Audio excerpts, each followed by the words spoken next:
the other page on it, yeah. Put that one inside here. Thank you. Because I need the post on it.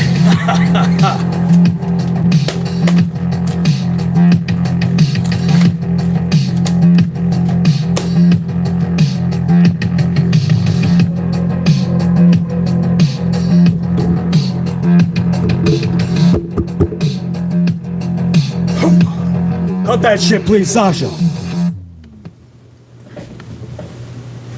Hit my jam.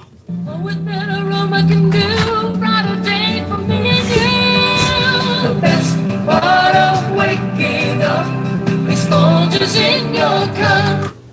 Folgers, it's in your motherfucking cup. Let me start off with a Folgers coffee, man.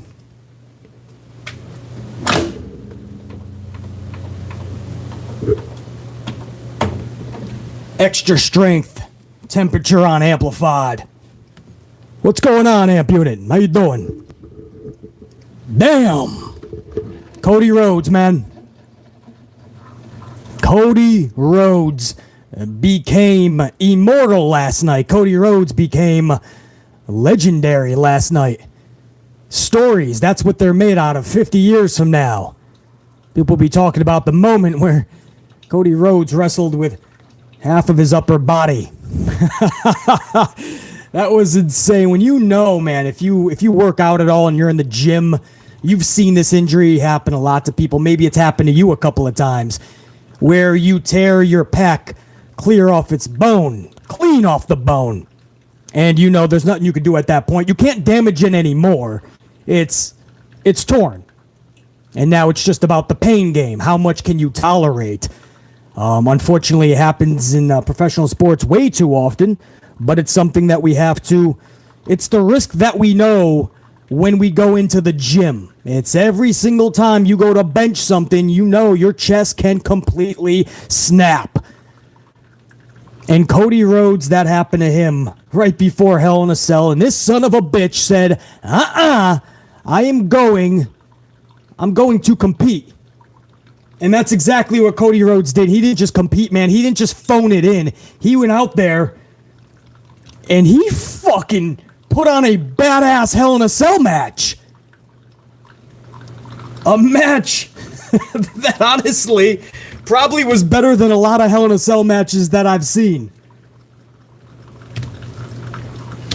And this morning now everybody's focus is on WWE and should they have allowed him to compete.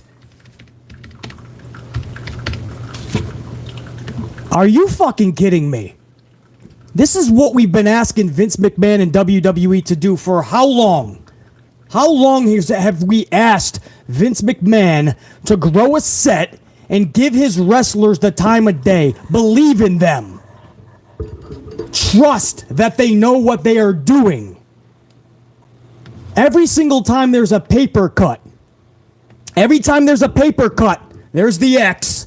The gloves are on the referee. Vince is in the earpiece, or Triple H, or Johnny L. Somebody's in the earpiece. Call it. That's it, right? Everything gets stopped in 2022. And it's good, basically. It's good for their bodies and their careers, because they don't know what's best for them. Listen, I'll agree to a point, but only to a point. This is carrying it too far when you think that this dude couldn't have made this decision on his own. A pec being torn off of the bone is as bad as that injury can get. It can't get any worse. Do you understand that type of an injury cannot get worse? It's already torn off the bone. There's no worse. It's only about pain at that point. The only problem you're worried about is overcompensation because you don't have that arm in full swing, so you're going to overcompensate with your other arm. Maybe your shoulders, your neck. Other parts of your body will be overcompensated. So if you saw that match last night, you see that him and Seth Rollins worked around the issue. A lot more tables, sledgehammers, cowbells. Lots of crossroads, which doesn't allow any overcompensation. Guys, it's almost like two professional wrestlers were in there that knew what the fuck they were doing, and they knew how to go around this injury. It's almost like Seth Rollins and Cody Rhodes knows what the fuck they're doing. It's almost like Vince McMahon said, you know what?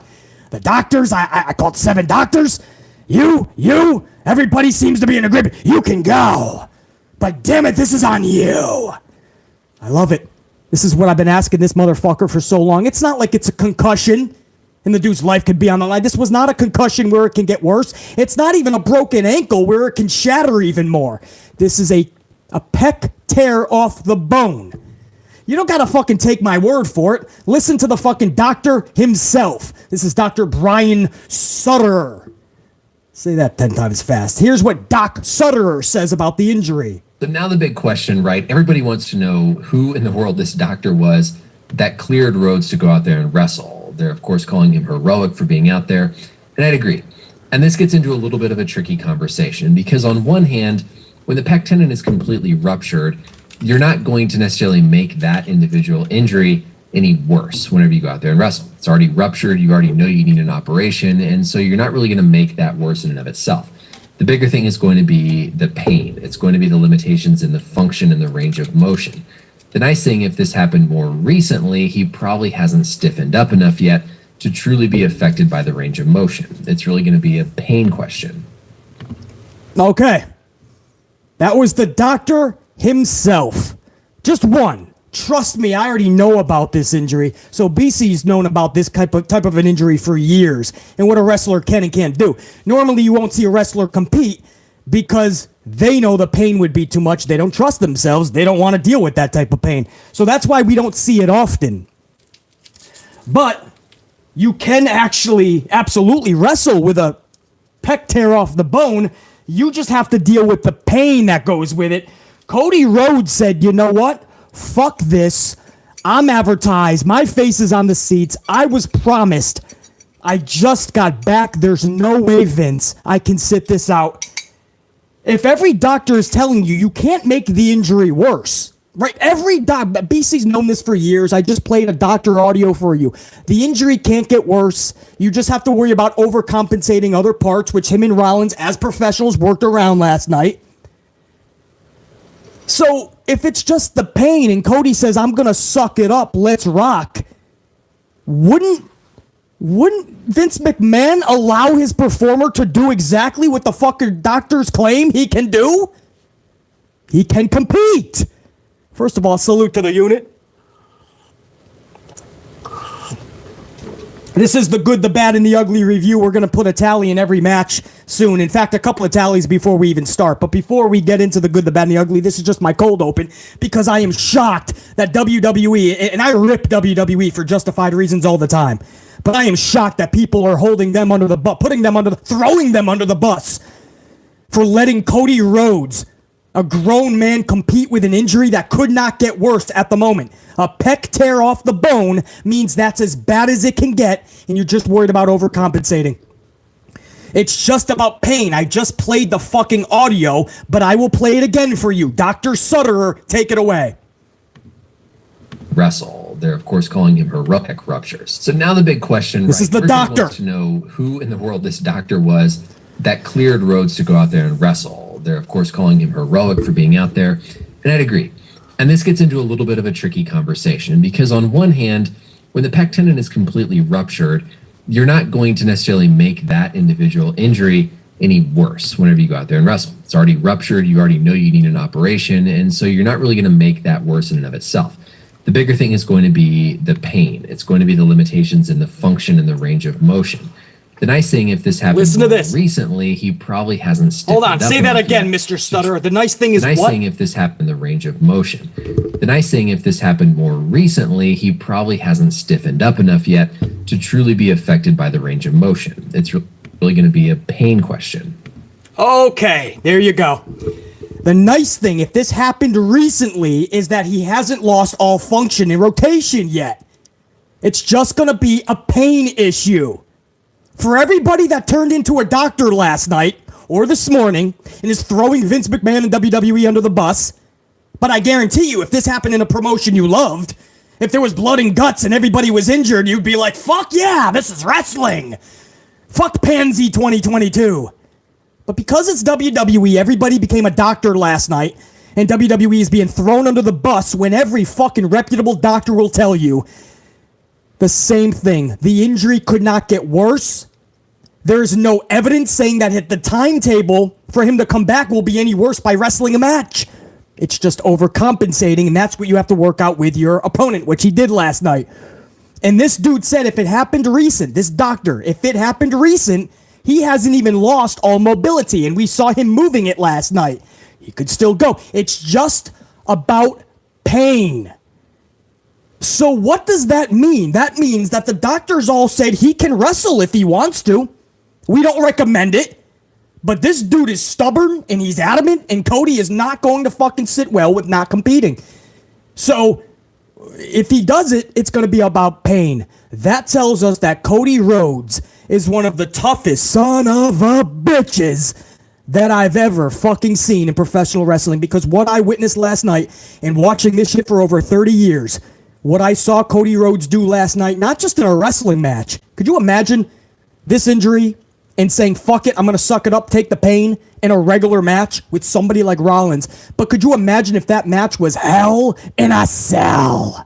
Could you imagine how much pain that dude had to endure? And Cody Rhodes went and did it. This is a dude that lit himself on fire in AEW. This is a dude that wrestled with half his fucking body bruised. If you guys don't know, that bruising and that discolorment is blood, actually, because you ripped the muscle off. So that's all the blood vessels. That's all of it leaking down the arm and down into the rib cage. That's what that very fucking bolsterous bruising was. Some people are like, it was makeup. It's a work. There's nothing work like that, man. I talked to many doctors. They said, nope, that was the real deal. That is no makeup. They're talking about the fucking, don't get a hard on here, but they're talking about the fucking nipple being lower than the other side, the left side. You could see it actually drooped down. You could see it actually inflated and drooped down, that pec. That's because the muscle is just hanging at that point. But you heard the doctor. I played it for you 2 times. Brian Sutter, and I already knew this because I have a long history of fucking friends of doctors and such, friends that are doctors and people that go to the gym that have had this same injury. So I've got a long history of already knowing all of this. But today the wrestling world is learning that you can absolutely compete with a pec tear off the bone. It's just the fucking pain is going to be excruciating. But every reputable doctor will absolutely clear you. They will not recommend it. They will tell the owner, hey, I don't think this is in your best interest. But if somebody like Cody, who just got back, says, bro, I'd rather call it, I'll call it a career if you don't let me compete tonight. There was no way, if you know Cody Rhodes, there was no way he was not competing. And Vince McMahon and him probably had a fucking shouting match. And when it was all said and done, he was allowed to compete. Justifiably and correctly. This has nothing to do with WWE being, and trust me, they've been a sloppy shop many times. we rip Vince McMahon and WWE for justified reasons all the time. Probably even in this review of Hell in a Cell, when we get to the tallies up on the board. But this is one thing that I can't believe everybody automatically turned into a doctor last night and started throwing Vince McMahon and WWE under the bus because they decided to allow Cody Rhodes to become legendary last night. Because Cody Rhodes became legendary last night.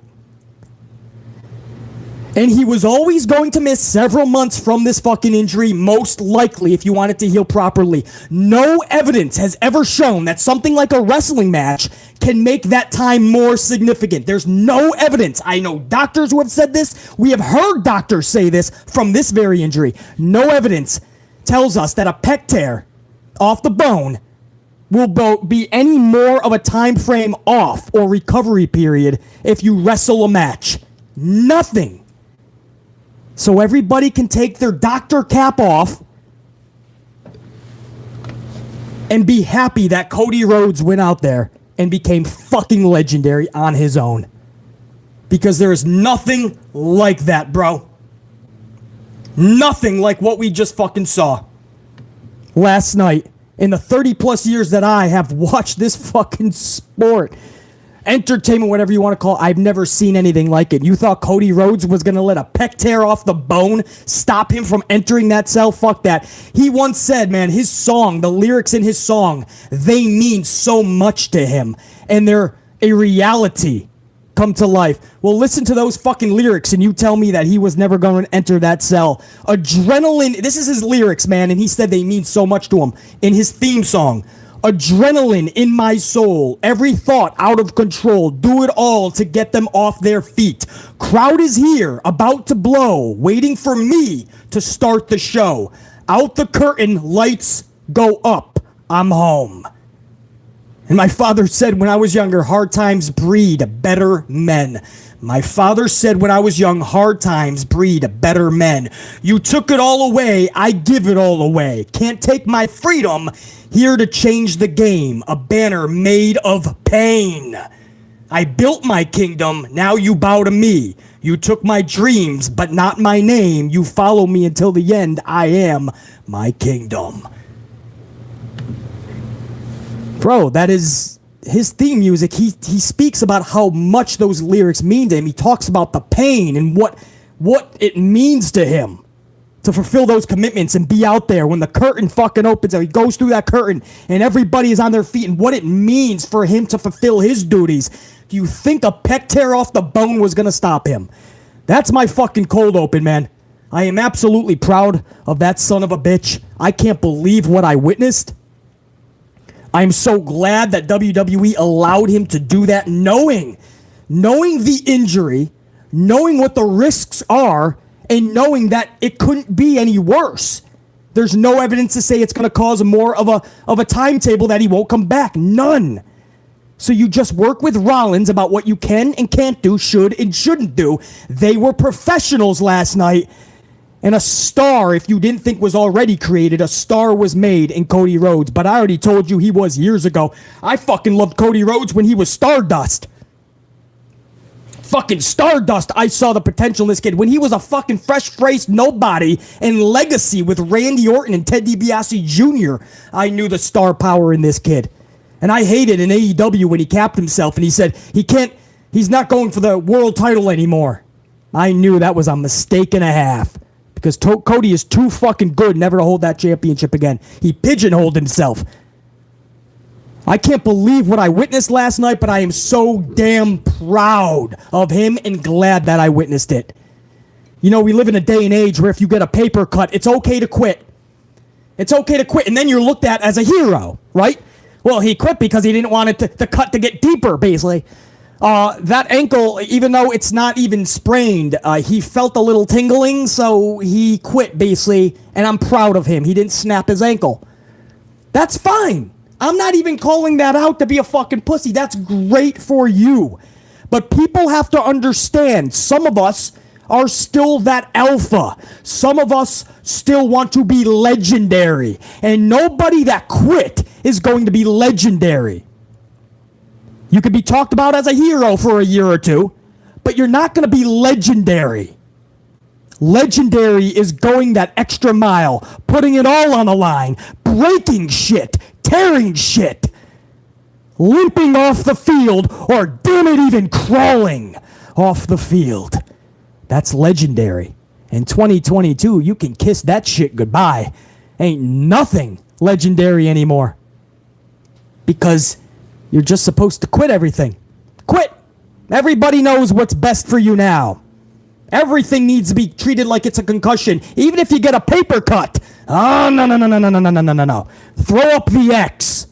Whip out the gloves. He's got a scratch on his eyebrow.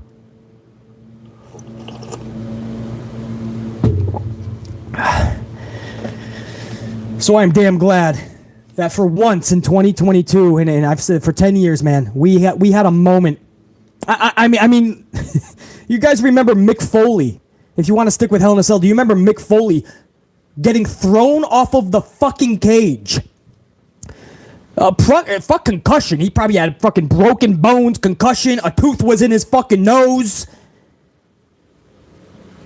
And you say, well, BC, that's what we're trying to prevent, though. Right. But a star was made. Mick Foley's career, his bank account, everything was different after that night. But you say that's what we're trying to prevent in today's generation, today's pro wrestling, today's sports. You know, you don't have to do that. But what if somebody wanted to do that, first of all? Not with a concussion. We know too much about that now.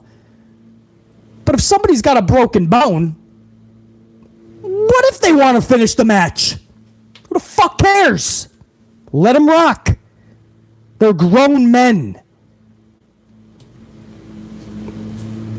A pec tear cannot get any worse once it's torn off the bone. Every doctor will tell you that. And this doctor that I just played for you twice already, he said the words. The good news is it happened so recently, he didn't lose all functionality either. So he could actually move it. And we saw that last night. Not fully, but he could even move it. So this doctor and every doctor will tell you it was just about pain.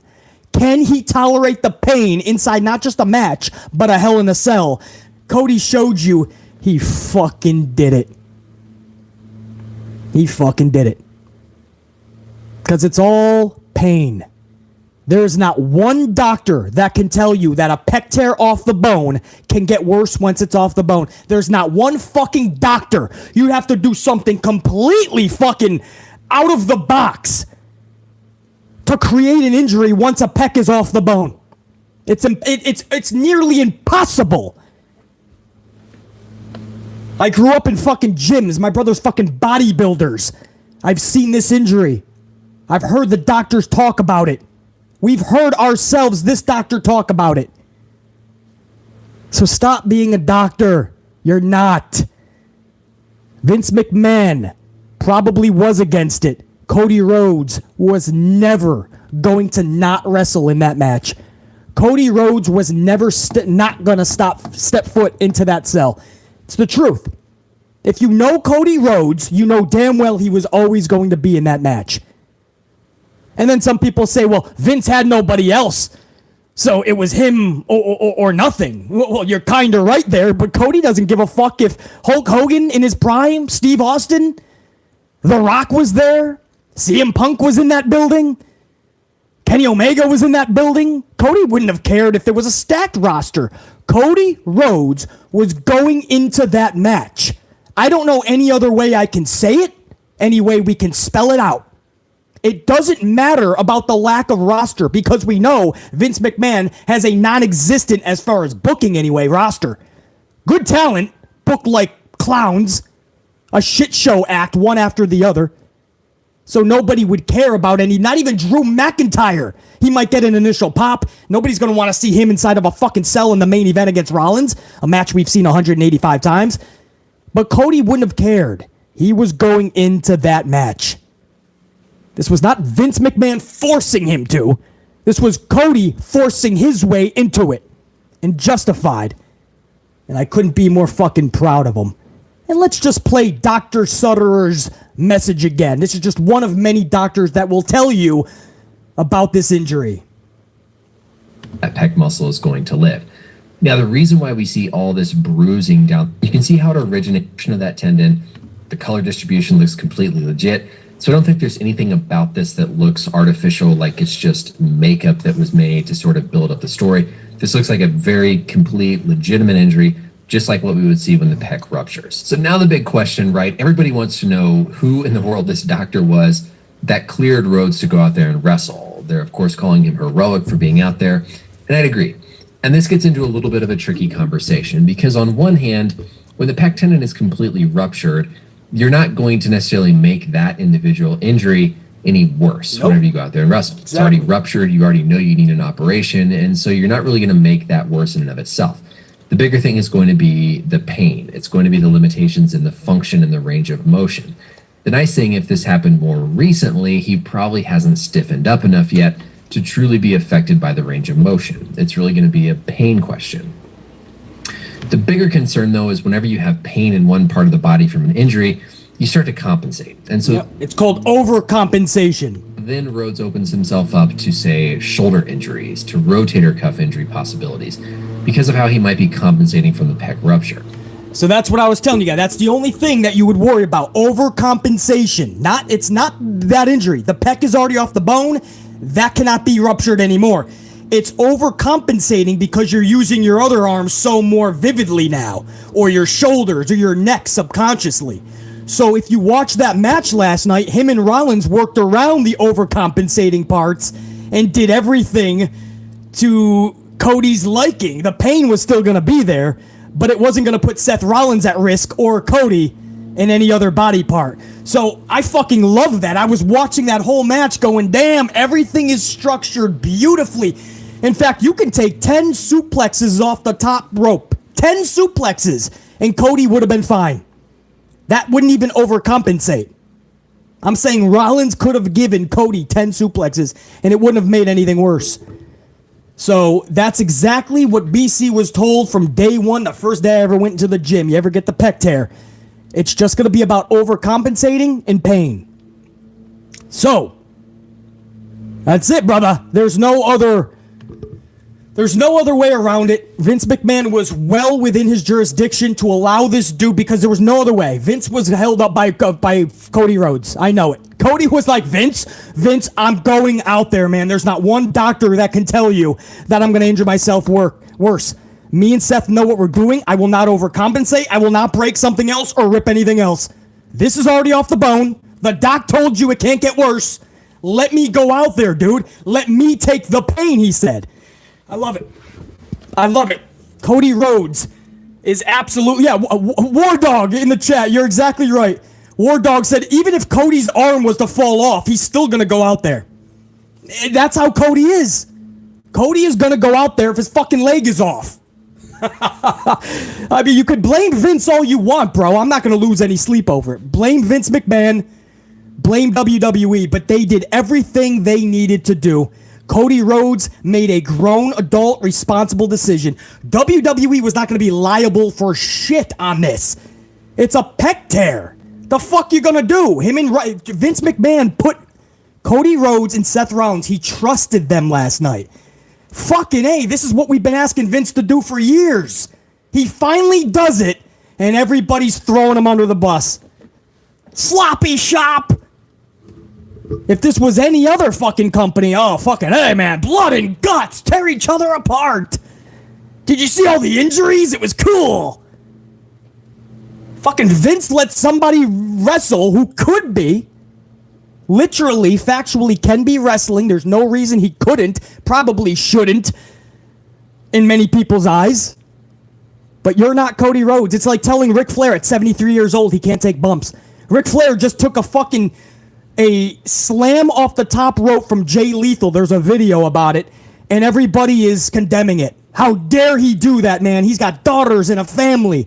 Yeah, you could look at it as fucked up. But you're not Ric Flair, and you don't know how he needs to live his life, especially in his final years, man. He's 73. Let the guy have a smile and enjoy himself. Everybody is everybody's parent these days. Everybody needs to watch out for everybody else. Oh, right there, man. I think Madcap has a paper cut. Stop this match. What are they doing? Why are they not stopping this match? Madcap has a paper cut. What the fuck? Somebody stop the match. It's gotta stop, man. You don't know what's going on behind it. And before people even knew about a pec tear off the bone, because it sounds really bad. It sounds like a broken bone or a concussion. You shouldn't be wrestling with it. But if you learned more information, you actually can, just like these doctors are saying. You have to endure the pain. Cody said, let's rock, man. Let's rock. I know this is going to hurt, but let's rock. I can't, listen, I can go on an hour on this cold open. I'm just going to leave this at a half an hour. That's your cold open. That's my thoughts on Cody Rhodes. We're going to get to it in the main event. I can't believe what I saw. Cody became legendary last night, even if you're not a fan. This is the good, the bad, and the ugly review of Hell in a Cell. This is the best review you're going to get because we're going to break down every match, and we're actually going to put a tally in one of these columns. Every match is going to go into either the good, the bad, or the ugly. Now, rule number 2 is simple. You want to stay away from the uglies because every ugly at the end of this video will turn into 2 bads. So an ugly equals 2 bads. That'll drastically change the outcome in deciding if this was a good or bad pay-per-view. Now, unfortunately, guys, this is where if you're newer to the channel, you're going to think I'm an asshole, and you'd be correct. I am. I can be a good guy, too, but I am an asshole as well. But I'm a fair asshole. I'm a factual asshole. Because what I have to do from the jump is something that I promised myself and all of you guys, my Amplified unit, many pay-per-views ago. I told you guys, if WWE doesn't start caring about their pay-per-views on paper, a month, 2-3 months ahead of time, and having a pay-per-view every month, they're backing themselves into a corner. But I promised you guys, man, that I was going to hold them accountable. You have to care about what you're presenting. Stop giving us rematches. Stop putting people in there that we don't even know why they're having a match together. Stop not putting all the championships on pay-per-views and instead putting them in the middle of your TV shows. Start making us care about the matches. Right, this whole pay-per-view, we pretty much simultaneously, all of us, not simultaneously, all together, we pretty much cared about one. We cared about one match, and that was Rollins and Cody.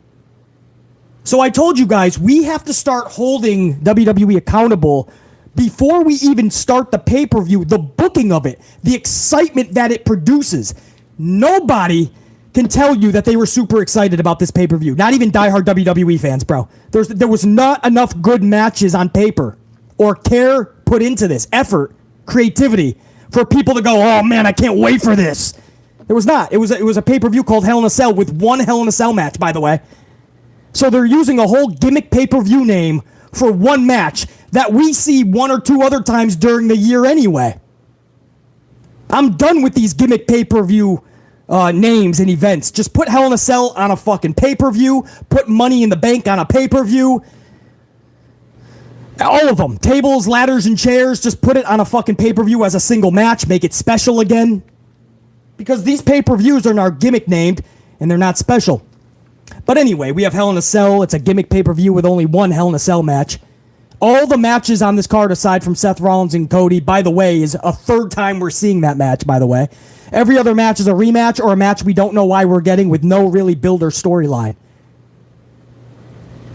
So this isn't about the wrestling itself, Kyle. But BC, there was good wrestling last night, man. Stars were made last night, BC. I'll get to that. We'll go over that when we go through every match. Right now, I have no choice but to levy into the ugly column its first tally, and it's based upon the lack of care, effort, and creativity going into the pay-per-view. The fact that a lot of people BC talked to said they didn't even know there was a pay-per-view last night. They didn't even know, or they forgot, or they just didn't care. That's sad when you have a premium event, but you can't find anything premium about it. So the first tally, before we even go over the event, goes into the thought behind it, the care or lack thereof, the lack of creativity and the lack of effort. That goes into the ugly column, not just bad.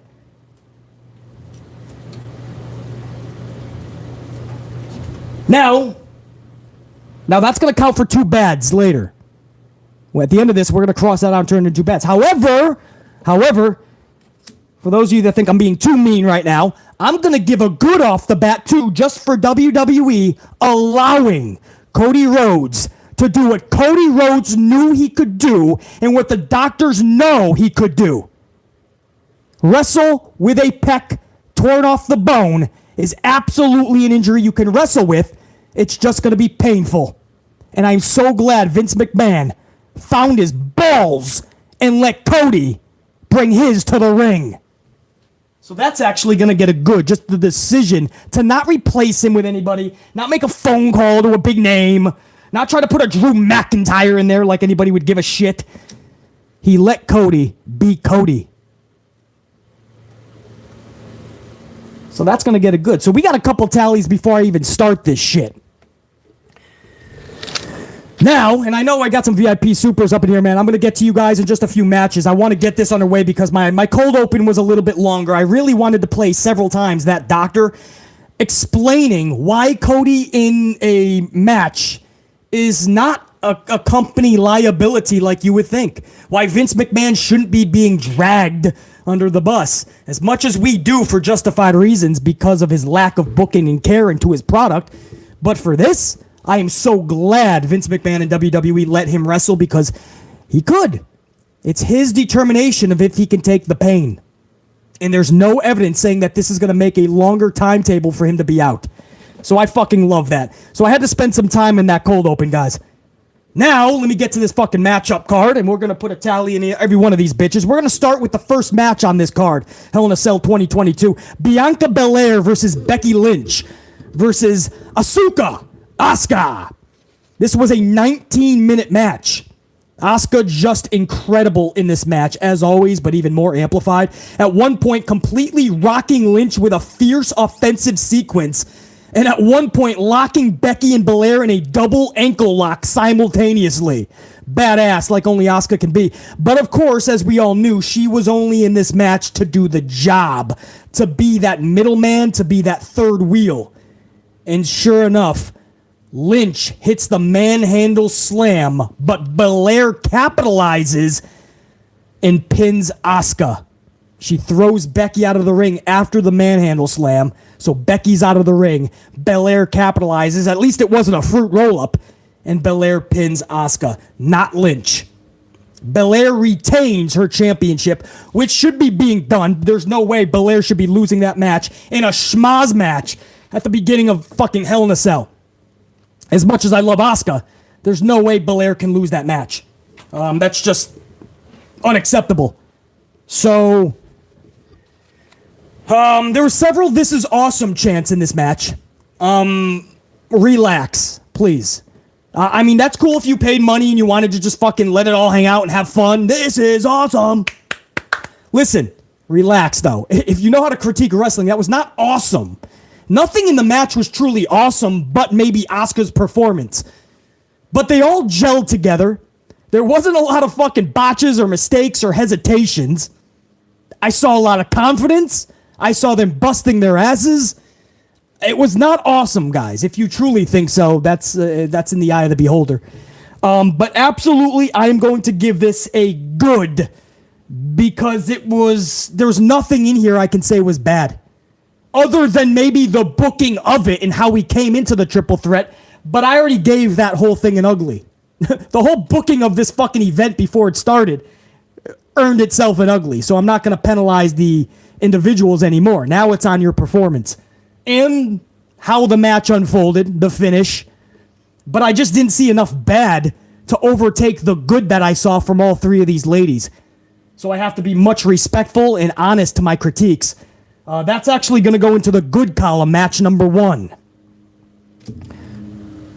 Belair retains. It sucks that Asuka had to take that L. That's the one thing I probably would be a little more upset with than anything else. But they busted their ass. That was a pretty damn good opening bout. Thank you guys too, man. I forgot to mention this in the cold open. Thank you for the ups. We're over 200, headed to 300. That's going to help the algorithm later. So I appreciate everybody that took a moment to smash that up. Give it an amplified elbow for BC. I appreciate that. Do you guys think that's fair, man? It's staying there no matter what, but I mean, that's pretty fair, right? Match number 1 into the good, because I didn't see enough bad other than the lack of care and effort put into the match, booking wise, in the weeks leading up. But we already put an ugly into that. But I thought that match was actually good. There were some things I would have changed, no doubt, but not enough to call it a bad. Pretty fair, right? Even if you don't agree, it's at least fair, I would hope. JR9, it sure was good. Thank you, JR9. Gregory, it's fair. It was a good match. Thank you. Lucas Allen's back in the chat. Welcome back, Lucas. It's fair. Pile drivers up in here. I've missed that. War Dog, it's definitely fair. Yeah, I think Christopher, yup. Janelle, yup. DeMonte Fair, Terrence, Dale, Ryan, Santivia, DJ's a project. So, all right. So most of you guys will see that I called that fucking pretty fairly. If you go back and watch the match and you're doing your own side-by-side, good or bad, I would be hard-pressed to say your bad list is going to be bigger than your good list. So I'm pretty comfortable putting that into the good column.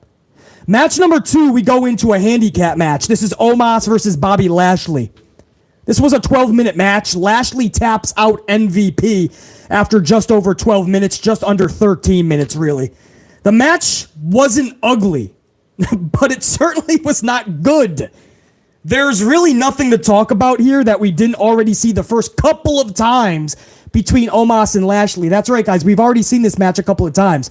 Nobody really needed or wanted to see it the first time, but we did. Then we got it a second time. So first at WrestleMania, then at WrestleMania Backlash, then we get it at Hell in a Cell. The only difference is we had a third man in there, MVP, to make it a schmaz. And there's nothing that we saw last night that was really different. Omas put Bobby Lashley through that little barricade, the barricade spot where the timekeeper is. But we see that spot all the time. That's as redundant as like a suicide dive or a moonsault, or when everybody gets into a group hug and the guy jumps over the top rope and lands in the group hug. I mean, that barricade spot is becoming the same thing. So I saw nothing last night in this match that was any different than what we saw previous. And this was just MVP. And oddly, even Cedric Alexander comes out. Cedric comes out because anything to do with Lashley, Vince is like, where's Shelton and Cedric? Well, we don't have Shelton right now, Vince, but we have Cedric. Oh, bring him out. And in fact, let him help Lashley. Well, Vince, that doesn't make sense because he's been coming out against. Yeah, but fuck it. Let's just have Cedric just make an appearance. Cedric is only there to be the bitch boy in anything that Lashley is doing. So to BC, that just muddied the waters. There was no need for him to come out there. He was forgettable. I blinked and I almost didn't even see Cedric Alexander. Anyway, this was just MVP and oddly Cedric Alexander involved in the match. That's the only difference, I guess. Omos eats another loss. Not sure how he's going to be able to bounce back from this. I really am not. He's already lost a couple of matches to Bobby Lashley. So this big fucking giant, he's not a monster anymore. Lashley has slayed that a couple of times. I'm proud of my boy Lashley, by the way. I've said for the longest time he needs to collect W, so that's great for him. I'm just raising a concern here. Where the hell do you go with Omos now? Because Lashley just beat Omas and MVP. The best part of any of this was post-match. Bobby Lashley celebrating in front of that Chicago crowd. So good to see Lashley with that smile, man. He took a belt, one of those fucking toy championships. Looks kind of real. He took it from somebody, and he started parading around like yeah, this will be real one day soon. But even if it does, you got to think that Vince McMahon is going to book him like a bum. So it's not just about getting a title, it's how you're going to be booked afterwards. I hope Bobby stands up for himself next time if he does get that title. But I love the smile that Bobby had, and the crowd was loving Bobby Lashley in that post-match celebration. So I do love that, man. It was so good to see. But when all was said and done, legit, there was no reason for this match to be on the pay-per-view card. I love seeing Bobby Lashley win his matches. That needs to happen. I love seeing Bobby Lashley regain that smile on his face. I love seeing him get the adulation he deserves. But guys, I have to be a fair reviewer and critic, or else I shouldn't have the channel. I have to be fair. The negatives outweighed the positives with everything in this match. So I don't really have a choice. If I pride myself on being honest and fair, the most fairest reviewer, I have no choice, guys. And I know we all love Bobby Lashley, man. But on my list on how I review this, the negatives outweighed the positives. This is bad. This should have never been on the pay-per-view a third fucking time. This match, trust me, I have a channel where I get to gauge the community, a microcosm of the larger scope. My community that I'm fucking gathered, nobody cared about this the first time. The second time, they cared about it even less. And the third time, nobody even knew this was on the card. I can't just sit back. And the performance last night gave me nothing to really go, damn, I'm glad that match was on the card. Match number 2 goes into the bad column, guys. It doesn't mean we don't love Bobby Lashley. It doesn't mean that we don't want to do that. I wish I didn't have to do that, but that's as fair as I can be with you. There was nothing good in that match, man. Go back, watch it. Do yourself a favor. I don't know if that's doing yourself a favor, man. I was going to say, watch the first couple of matches, Bobby Lashley and Omos, WrestleMania and Backlash. And WrestleMania Backlash. We got to pimp out the name so Vince can earn every fucking dime. He's pimping everything out these days because he's liquidating his company. But go back and watch the first 2, then watch this one last night, and you tell me that this was a good match. Nah, bruh. If you're going to do a rematch, I mean, your main event is already a rematch that we're getting 3 times. That's your main event. If you're going to do another fucking match that we've seen several times, you better have something epic planned, bro. It's going to take more than Lashley going through the barricade. That's like watching a Rey Fenix or a Penta match. And he does the group hug spot where everybody's in the group hug and Penta's flying over the top rope or Rey Fenix. And I'm supposed to call it a good match because everybody was out of their seat going, wow! No, man. I need to see more than that. I've already seen the spot a million times. I don't need a barricade spot to tell me that Omos and Lashley was good. It wasn't. It was actually bad. But much props to Bobby Lashley. Let's go on to match number 3. Kevin Owens versus Ezekiel was match number 3. This was a 10-minute match. KO defeats Ezekiel with a stunner. Right before he delivers it, he screams out, Elias, right into his face. I love that. Then he drops the stunner. And while he's pinning Ezekiel, I almost called him Elias, while he's pinning Ezekiel, he looks right at the camera and he says, in a much softer, matter-of-fact tone, Elias. And the ref counts 3. I thought that was just beautiful storytelling. On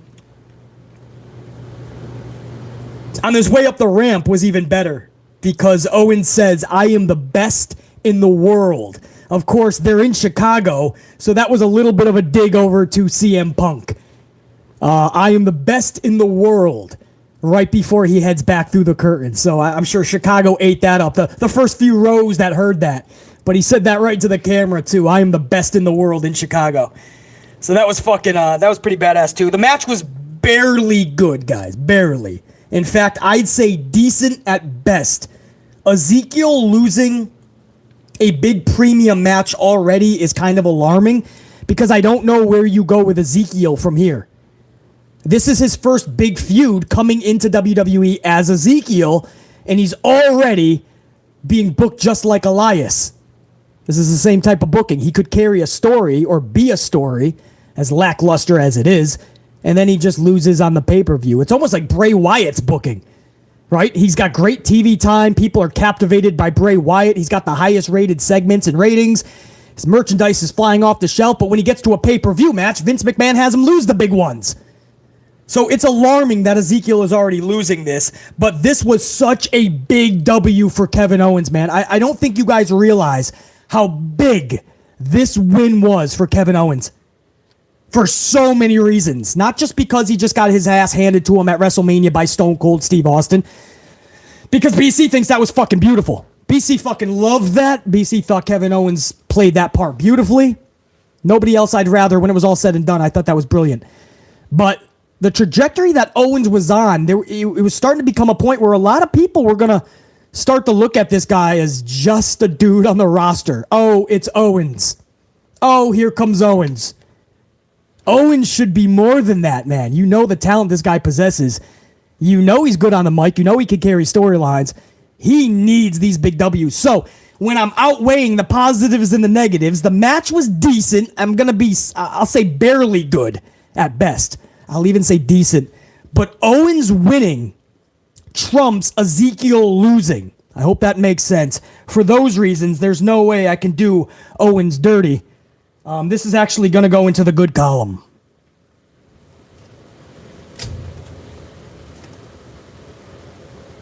Again, I just didn't see enough bad, and they had a pretty decent match, like I said. So it really came down to the finish, and Owens winning was more... There was more substance into it. Owens had to win that match. I didn't see any way. I don't know where Ezekiel goes from here, but I saw no fucking way that Owens can lose that match. And usually with heels, I can say that they're a little bit more... It's more sustainable if you lose. You're a heel. There's a million ways you can come back from it. But Owens was just... Man, Owens was going down a wrong rabbit hole, and he just dug himself out of it huge. You could see that passion was back in him after he won that match. It's almost like the wins meant something even more to these people last night. You see Lashley last night, like, actually celebrating, like a genuine smile. You see Kevin Owens, like he just reignited his passion again. It meant so much to BC to see that. So, man, this was a hard one to call, guys. But... at the end, I was like, you know what? Just barely, this tips the scale into the good column over the bad.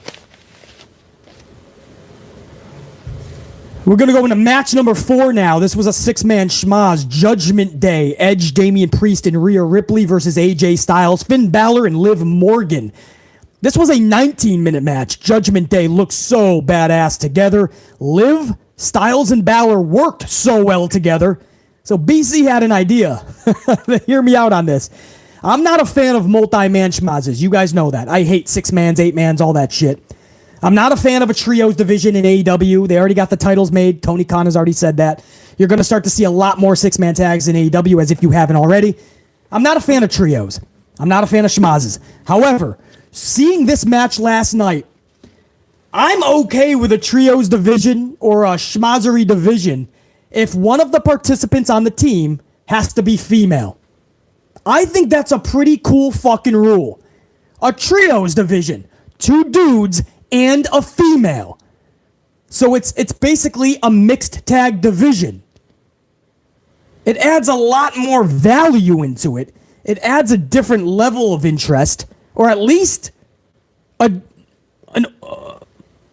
new level of interest, man. Organic, original level of interest, I'll say. Liv Morgan with AJ Styles and Finn Balor. Okay, well, shit. I don't mind that. Rhea Ripley in Judgment Day. It just fits. It's beautiful. So, BC is thinking, man, if you just did something like that, and that was like a really unique division, trios, 2 dudes, and you got a fucking female talent on the team, I think that's something that's kind of different, man. Something I can get behind, and maybe I'd start caring again about fucking 6-mans and trios and schmozery matches. Anyway, if it was formatted where every team had a female, BC would be on board. The loudest chop that BC has ever heard in 30 plus years of watching professional wrestling was in this match. When Balor chopped Priest, the crowd groaned for Priest audibly. Referee Jess was mortified, and Gunther felt that shit over on SmackDown. I'm pretty sure Gunther was like, damn, after that chop that Balor gave to Priest. That was one of the loudest motherfucking chops I've ever heard. Sorry, Ric Flair, not sorry. That's just the fucking truth. Morgan hits Ripley with a crucifix powerbomb. Think about that shit. It was a thing of beauty. The best part was that nearly the whole match, until we got towards the end, there was control. There was control in this match. There was a schmoz match, a 6-man tag with actual control in the match. People had to tag in. It wasn't tornado rules the whole thing. That's a thing of beauty when the rules are sustained throughout the fucking match. That's all BC asked for. Let me believe in pro wrestling. Let me believe into what I am viewing. Let me believe the referee has some type of fucking control. Today's day in wrestling, man, everything is a schmoz match, and everybody has to be in the ring to be a tornado tag so everybody can get their spot fest in, so everybody can get their moves in. Selling, that's non-existent. In this match, everything was working well. It was like a real tag team match. Fucking love that. And you gotta believe it's because the females were in there. So you have to slow down the pace a little bit. You have to make sure there's legit tags going on. I fucking love it. Another reason I want 6-man trios divisions to have one participant has to be a female. I love that. Anyway, that was the best part. We actually had control until the end. Then referee Jess kind of lost it a little bit. But Jess made sure that it was a real believable match. So much props to referee Jess. Unlike most 6-man tags that we see. Now, Edge hits Balor with a spear for the W when this is all said and done. It sucks seeing Balor eat an L. There's no question about that. You guys know that. BC has told you that for many months now. It sucks when Balor has to eat an L. But this entire match was all about Judgment Day, guys. Make no mistake, this was always about putting Judgment Day on the map. They needed that one match on the pay-per-view where the entire team is dominant. Looking at the hard cam in victory. This entire match, you could say it was at AJ and Liv and Balor's expense, but this entire match was to put Judgment Day on the map. Make everybody see that they are the real deal. Job done. mission complete, success. Whether you like it or not, that's in the eye of the beholder. I totally hear you. But those moments are needed for Judgment Day as a group on a stage like that. So when I look at the actual wrestling, Liv Morgan again was just... She has been fucking on another level of momentum ever since she feuded with Becky Lynch late last year. And Liv Morgan just gets better and better and better and better. So the match obviously was good. The victors, sucks seeing Styles, Morgan, and Balor lose, no doubt, especially Balor taking the L. I don't think it would be any better if Styles took it. Styles was fucking busted open, by the way, pretty deep. But that sucks. But this was all... BC knew what this was about. This was always about Judgment Day. And if that's the case, mission accomplished. This goes into the good. Because if you don't, man, people will start not caring about Judgment Day really quick. We live in an era now where there's fickle fans. That's a real thing. And the attention span, it's pretty fucking short with a lot of fans these days. They will claim that Judgment Day is already boring if you don't start picking the pace up. So I knew what that match was for, man. So far, we're good, man. So far, we're looking. Don't forget, every ugly is going to cross off and turn into two bads at the end of this review. So, unfortunately, that's two more bads when we do the final tally. Let's hope we don't get any more uglies. Maybe we won't. We'll see. But we go into match number 5. This was no holds barred. Madcap Moss versus Baron Corbin. This was a 13-minute match. Madcap ultimately defeats Corbin, putting a chair around his neck and driving the steel steps into the chair. 1, 2, 3. I can't believe I'm saying this, but this match was enjoyable. Crowd was into it. Yes, a Chicago crowd was into a Corbin Moss match. BC was into the match. Somehow. Corbin fucked with them by teasing a table, and they all fucking cheered loudly, and then Corbin put the table back under. I fucking love that. Not too long after, Corbin then received a huge asshole chant. And I'm pretty sure if you're Corbin, you are on cloud 9 because you're getting a reaction finally. Corbin matches, usually you hear crickets. Last night, Chicago was letting Corbin have it, bro. And you could see Corbin smirk several times. Physical match, very physical. Madcap Moss showed BC that he can hang, bro. From the booking, there was legit nothing else bad between these two. Again, I already went over, I would not put this match on the pay-per-view. I thought the storyline was pretty fucking weak. I felt there was no care or real effort into it. But that already went into a collective ugly at the beginning of the show. So now I'm just going by the match. Madcap Moss was really fucking good in this, guys. Like, did anybody else see the fucking match? Did you guys see the performance by Madcap Moss? What the shit? And I know that the wrestling community is all fucking... The wrestlers are all taking a social and they're all talking about Madcap and a good performance. This is the first time I'm actually going to agree with people like Bubba Dudley and shit. Madcap Moss was fucking A, bro. I could not be more proud of that dude. Anyway, match number 5 is going straight into the good column. So once again, man, we're going to get into the main event. But once again, we're starting to see the same fucking thing we see a lot. The build to these pay-per-views is not just bad, it's non-existent. Nobody is excited for these pay-per-views because no care, no effort, and no creativity goes into it. They just slapped the name on it, told us a date. Go-home shows are just as irrelevant as every other fucking Raw or SmackDown. And then we get to the pay-per-view, and usually the wrestlers bust their ass to try to make up for it. The matches end up being fucking good for the most part, and we get a little bit closer of a board. That's gotta stop, man. Why not just make people give a fuck about the... What is so bad about Sunday morning coming around and we're actually excited about it when we wake up? Doesn't matter how old you are. You could be 50 years old and go, oh shit, pay-per-view tonight. That's going to be pretty fun, man. I'll make sure I'll get my errands done, get home, get a coffee, maybe get some Chinese food or some pizza. and catch the pay-per-view tonight. Yeah, sounds pretty cool. No, now we're fucking pay-per-view tonight. Shit, I gotta catch that. No, man. You know, I'm sick of people going, well, BC, man, you guys always complain about the lack of care and intrigue in the pay-per-views. But every time the pay-per-view goes on, man, there's good wrestling.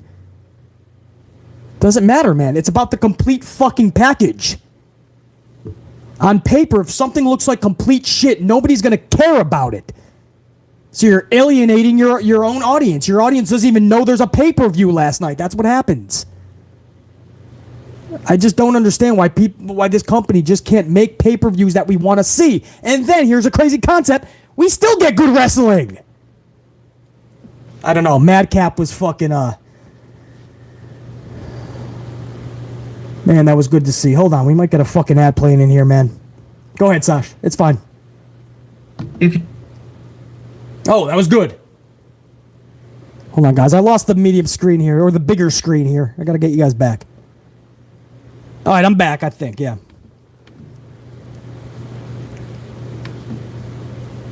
No, I'm not. Hold on, guys. Technical difficulties. We are live. All right, back with you, man. I got you on the big screen. Because before I get to the main event, man, I want to go over to my VIPs, man. My supers, man. I'll spit out some shout-outs real quick. I saw you guys come in before I even started the stream, man. I'll get to the main event in a second because there's more we got to talk about with Cody. Sam Byers with a couple of 5-spot coffees. Sam, I appreciate that, dude. Sam says, coffee money's for the fund. Sam, I appreciate it. I'm going to have plenty of coffee regardless, so it's never needed, but I appreciate it. Sam Byers, just good to see you up in the chat, dude. Dante Jaron 23 with a $4.99 says, much respect for Cody to wrestle despite being in pain. I wouldn't have wrestled, but he knew what his body could handle. But that arm looks bad. Bro, his whole right side looks atrocious. That's all the fucking blood vessels and everything, and then his fucking pec is just kind of hanging down. I mean, it's bad, dude. But he could absolutely wrestle last night. It was just about the doctors just said it's going to be very painful, so you better know that's what you want to do. But the docs told Vince, technically, he can wrestle. It's just about pain. So WWE is not actually liable in the sense where, you know, somebody would have a concussion and Vince let them go out there. No, you can absolutely wrestle with there's no worse that can happen once it's torn off the bone. Every doctor knows that with a pec tear. Unfortunately, in bodybuilding, for instance, you see it too many times. I see it almost once a week in the gym, guys. That bad. Almost once a week, somebody is tearing their pec square off the fucking bone. Dante Jaron 23. Cody Rhodes is next level. We're going to talk a little more in depth with that when I get to the main event, though.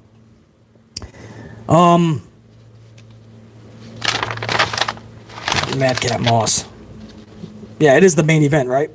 Oh, that was Madcap. Oh, no. There's another match before that, actually. There was another match before the main event. I forgot which one, but I'll get to that as well. Papo Jr., 1999. Papo's up in here. What up, Papo? Papo says, yes, Cody. Yes, Cody, this man loves pro wrestling, and he doesn't have to tell you. Just watch last night what that man has done for the business and for us, the fans. He knew WWE didn't have anyone else, so he made an unselfish decision. That's true, Papo Jr. You can't question this man's determination and strength anymore because this guy will do whatever it takes to make sure that everybody goes home happy, that he put it all on the line. And Papo Jr., even if, as you say, he knew WWE didn't have anyone else, even if they did, Cody still would be the man in that spot. Cody would not have cared if The Rock was in the building and willing to wrestle. Cody was not going to be in that match. Cody probably fought Vince McMahon tooth and nail until Vince finally had every doctor in his ear saying, Vince, there's nothing else I can tell you. Technically, he can wrestle. It's torn off the bone. The pec cannot get any worse. And there's no evidence saying that he's going to need more time to recoup. If he wrestles a match, there's no evidence of that. So what I'm saying, Vince, is that this can't get worse. We just have to be careful he doesn't overcompensate other body parts, and that's where Rollins and him are going to have to work extracurricular together and go overboard with the creativity, and that's what they did. So Vince is like, fuck all of you. Fine. And Vince had put him in because Cody was too stubborn. There's no way, if you know Cody Rhodes, there's no way once he knew what the doctors told him and that he could actually wrestle, there's no way he was not going to be in that match. I wouldn't doubt he got a cortisone shot or something and got some fucking pain relief. But there's no way he wasn't. So Papo Jr., man, I already knew how tough this dude was, but that was next level. I mean, I'm still fucking shook by what we saw last night. But we'll talk more about that when I get to the main event. I think there's another match before that. Maybe it was the U.S. title match. Yeah, it was, right? Yeah, Theory and Ali. So I'll get to those two matches coming up, guys. And we'll put those tallies up. Actually, oh no, man, you might not like what I have to say about Theory and Ali, actually, man. That's going to fuck up our board a little bit. But I have to be fair. Papo Jr., much love and respect, dude. Terrence Baines, 25 spot, man. That's a couple fucking boxes of fucking pods. And you can see we're kind of running low on some of these fucking, BC's got to refill that shit, man. I think next we're going to have a Tim Hortons. Anyway, fucking Terrence Baines, much love and respect. Just glad to have you up in the chat, dude. Cody cemented his legacy last night by putting on one hell of a match, no pun intended, Terrence Baines. He is the one carrying WWE right now, not Roman. Terrence Baines, no doubt. Terrence Baines, you are right on the money because Roman gets the lighter schedule now. Roman gets to sit home 9 times. No more live events, barely has to work SmackDowns. Not only is Cody on every Raw, he's showing up to SmackDown. He's showing up to dark matches in wrestling. I mean, Cody Rhodes is literally putting WWE on his back right now. Or should I say on his chest. And it ruptured. It was too much weight. And that's where Vince McMahon has to pull his head out of his own ass. And start making those phone calls. Make sure that you get Bray Wyatt. Make sure that Bray Wyatt starts winning his pay-per-view matches because that's where you started to ruin him. Everything else was perfect about Bray Wyatt's booking, but you can't make him lose every big match. But now that Cody is on the shelf for a couple of months, no evidence saying that it's going to be more than 3 or 4-ish. No evidence of that because he wrestled. If it's going to be longer than 3 or 4, then that was already known beforehand or thought upon. But he's been holding this company square on his shoulders, and unfortunately, now he's out. So who the fuck do we have? Drew McIntyre is it? Kneel to the fucking steel, guys. And I love Drew McIntyre. Vince has to book him much more dominantly and make us give a fuck if he's going to be the guy now. Bobby Lashley? Is Lashley going to get the fucking another catapult because Cody's on the shelf? And he's going to have lackluster booking, a meaningless title reign, if he even can get it from Roman. I doubt that's going to happen. But watch Bobby Lashley be in the fucking spot now. And we see how Vince books these dudes. Is that supposed to captivate your audience on Monday nights? It's going to suck not to have Cody Rhodes because he was one of the bright spots on that fucking show. Vince McMahon better hope and pray that he can get Bray Wyatt the Fiend back. Terrence Baines, much love and respect, dude. Eric Newton with a 5 spot. What up, Eric? Much love to Cody for doing what he did, but WWE and its doctors should be ashamed for letting him wrestle in that condition. Cody is a badass. Eric Newton, they should be ashamed for letting him. I don't understand. Why should the doctors be ashamed?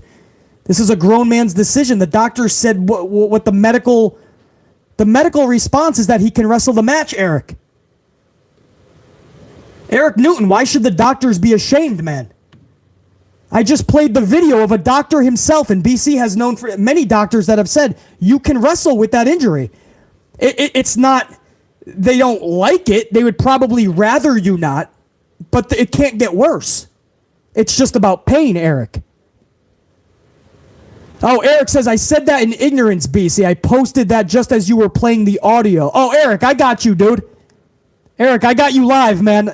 That's good, man. Oh, no, I'm glad I could clear that up, Eric. And Eric, you're not the only one, man. A lot of people were misinformed last night. And it was hard for BC to listen to all that because I was like, oh, man, everybody is making all of these assumptions. They don't know the absolute. I knew from the moment I heard he tore his pec, I knew he could still wrestle. Everybody else was like, what the fuck is WWE doing? I'm like, no, he can wrestle, guys. Stop. I mean, trust me, it's okay to drag Vince McMahon. We do it all the time for justified reasons, but this is not one of them. Eric Newton, much love and respect, dude. I ended up seeing you live in the chat, dude. So much appreciated. Yeah, no doubt. If this was something where, like, you did break your ankle and it could shatter, or like a concussion, absolutely. If Vince McMahon that's just negligence. That's recklessness. That's ignorance, and that is, just negligence. Then you can absolutely blame Vince. But because this injury, it's technically more about pain.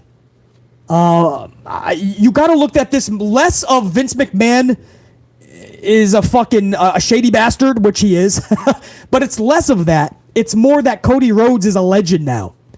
You got to look at it more like, damn, that is awesome that they let Cody Rhodes wrestle that match and do a moment that he and none of us are ever going to forget. Because this is a story that will be told 50 years from now. Parents will be telling their kids, I once saw a fucking wrestler wrestle with half his body bruised, or upper body. These days, you get the X for paper cuts. So if you're BC, that was such an awesome moment that they let Cody go out there and do that. And with Seth Rollins, who knows the risks. They're two professionals. They were never going to do anything that was going to compromise Seth or Cody further. Eric Newton, much love and respect, dude. Christopher Blackshare, $4.99. What up, Christopher? The fact that Vince let Cody compete with a torn right pec, right, and how that match went is epic. Best Hell in a Cell match in a long time. Do more of that! Exclamation point. Christopher, I totally agree, man. That was probably one of the more fun Hell in a Cell matches that I can remember, especially last year. You guys remember they did 3. They did one on Raw beforehand, Raw before the pay-per-view. Then they did one at Hell in a Cell. Then they did one on the SmackDown after. Or was it SmackDown, then the pay-per-view, then Raw? But they did 3 of them, and all of them paled in comparison. All 3 of those last year together paled in last night's. And that was with a dude who basically had one arm. A dude with one arm put on a better performance with Polka Dots McGee, Seth Rollins. We'll get to why he was wearing polka dots in a minute. But Christopher Blackshire, I totally agree. It's the one time that I can say Vince McMahon made the right decision in letting Cody Rhodes compete, because he finally listened to the doctors and didn't just think about liability. The doctors were saying there's not a lot of liability here, as long as Rollins and him don't overcompensate, because then that puts Rollins in a position where he could get injured. And if you watch the match, they never did that for Rollins. It's almost like there was 2 professionals in that ring, Cody and Seth. There's a concept. Vince trusted 2 amazing wrestlers. I love it, Christopher Blackshire. A lot of the community is going to dog Vince and WWE for this. It's unjustified. Doctors have spoken. BC knows what this injury is. Cody knows what it is. Vince found out what it is, and that's why he was able to compete. It's because it's okay. It's just painful. Enforcer 2K9, what up, Enforcer? 5-spot, only problem is it kind of makes Seth look like a chump for losing to a guy essentially with one arm tied behind his back. Again. Now, Enforcer 2K9, I absolutely agree with you. There's no way around that, Enforcer 2K9. There's no doubt, dude. Seth Rollins losing the second time, I was like, damn. I mean, Cody had the win. But fuck, bro. What does that really do for Rollins? I mean, that's Rollins really doing the job for Cody. Rollins is doing everything for Cody right now. In the future, Cody is going to have to give an IOU. And then a third time, 3 in a row, Enforcer 2K9, I don't have a brilliant response for you. I agree with you, dude. I don't know where Rollins goes from here, but we'll find out together. But there's no way I can deny that what Enforcer 2K9 is saying is not true. It is, man. Seth Rollins 3 times to the same person, when you could arguably be saying that Seth Rollins should be beating somebody 3 times in a row. Not Cody, but somebody. Enforcer 2K9, no doubt. Oh, we got a few more up in here too, man. Osea Weidman's up in here. One of my tried and trues. $9.99. Osea, good to see you. Let me start a new coffee, guys. I'll get to Osea, and then I have 2 more matches to get through. We're going to put a couple more tallies on the board, and we're going to find out together if this was good or bad. Right now, it's looking good. The ugly came before we even started talking about the event. If you're just tuning in, you might want to go back after the stream. But let me make another coffee here. I'm going to have a Tim Hortons, guys. Take a Tim Hortons. Canadian coffee, eh? So we'll do a little Timmy. And I'll get to Osea Weidman. We'll get to the final 2 matches. Strength, extra amplified. Temperature, extra amplified. Hot.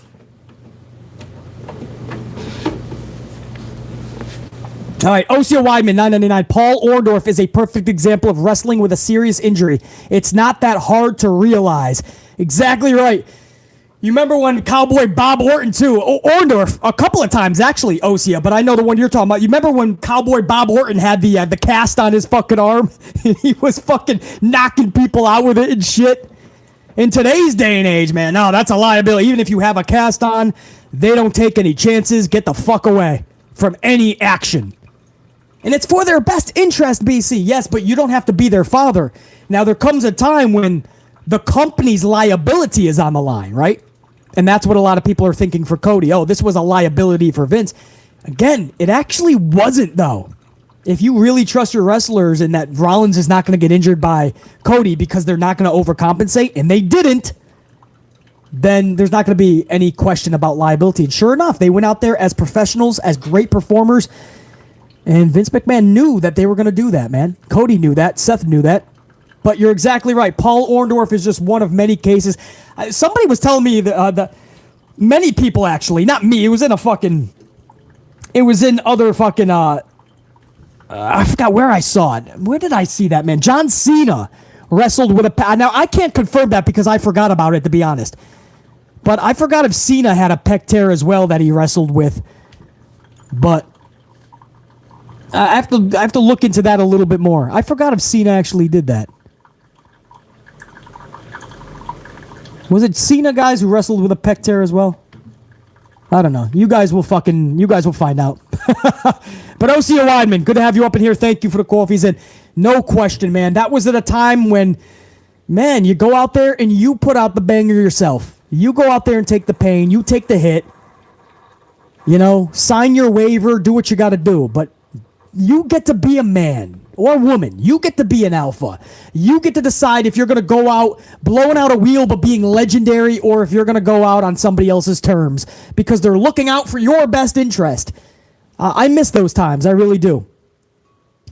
It was Cena, right? Cena, yeah. He had the pec tear and then he came back from it. Triple H also. Was that JR9? Triple H also Crown Jewel 2018 and finished the match. Well, there you go. See what I mean? So you guys are coming out with a couple of examples already. Osea Weidman, thank you. Eric Newton, another 5, says, well, thank you for that education, BC. I didn't know, and I don't claim to be a doctor. I was only concerned for Cody's health. Yeah, Eric, we already cleared that up, man, and I saw you in the live chat too, man. So all good, man. It's not just you, Eric. A lot of people just thought, what the fuck? This is an injury that's going to be worse, and it's going to keep Cody on the shelf longer. And this could affect Seth Rollins and really injure him badly. No, that's not the case. And the doc that I played for you, he even said they caught it in such time where he actually still had some rotation in his arm. And you saw Cody moving that arm a little last night. So it was still early enough where he didn't lose all rotation. That's what I mean. He could absolutely wrestle that match. But Eric Newton, all's good, man. I never expected anybody to know that much about a pec tear. I just knew that everybody else was going to have their opinion last night when they all do their little review. You know, all the other podcasters, the second the show ends, they're right there with their fucking review. Everyone's trying to compete with one another for views. And it's fucking wild because the show just ended. Nobody's got all the facts. So everybody's spitting out shit like they're doctors, throwing Vince under the bus. And I'm like, oh, wow, we're going to have to wait. We're going to have to wait several hours for BC to go live so I can fucking educate everybody on what a pec tear off the bone means and how you absolutely can wrestle. It should be up to the wrestler because a pec tear off the bone only affects pain. How much pain can you take? Cody said, give me all of it. So I knew it was going to be BC to be the only one to fucking do this. And sure enough, I bet you I'm the only podcaster to be spitting these kind of facts. Eric Newton, all good, man. Eric Newton's one of my tried and trues, man, so I know he's one of the smartest in the wrestling community if you're an AMP unit member. Prime Killer's the same. Prime Killer's up in here with a 2-spot saying, Raw will 100% suck without Cody.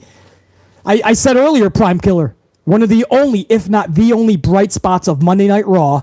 There was 2. There was Sasha and Naomi, getting to see them on Raw and SmackDown because they were tag champs, and Cody. And now I don't have Sasha, and I don't got Cody. And we lost Bray Wyatt a long time ago. So if you're BC, all my faves are gone, dude. Monday Night Raw, if BC thought it sucked before, it sucks even more now, dude. Prime Killer, much love and respect. Jane Donnelly, $17.99. What up, Jane Donnelly? What up, BC? Totally forgot about Hell in a Cell last night, but no better way to spend a day off than to catch a BC live stream. Red Team, go! Jane Donnelly. Glad you got a day off, dude. Relax. Let the day fucking unwind for you, and when you get back to work, make sure you're the alpha. You are the tribal chief. You're the one running the show, and everybody else you're working with is a jobber. Use that day off to your advantage. I'm glad you're up in the chat on your day off, dude. Jane Donnelly, much respect, much love, much appreciation. Sheriff Rivers, 5 spots. Sheriff Rivers says, I had more fun playing Pokemon Go Fest over the weekend and walking 26 miles to even remember that we had a pay-per-view last night. LOL. Saw the Seth match, though. That was great. Well, at least you saw that match. That was the only thing you really needed to see. There was some good action. There were some good breakout moments. Liv Morgan, Asuka, Madcap Moss. They had more memorable performances. But as far as match as a whole, the main event was just, that was the awe-inspiring moments of the show. And that's 2 supers in a row, by the way, said the same thing. Jane Donnelly and Sheriff Rivers both said the same thing. Forgot that Hell in a Cell was even on last night.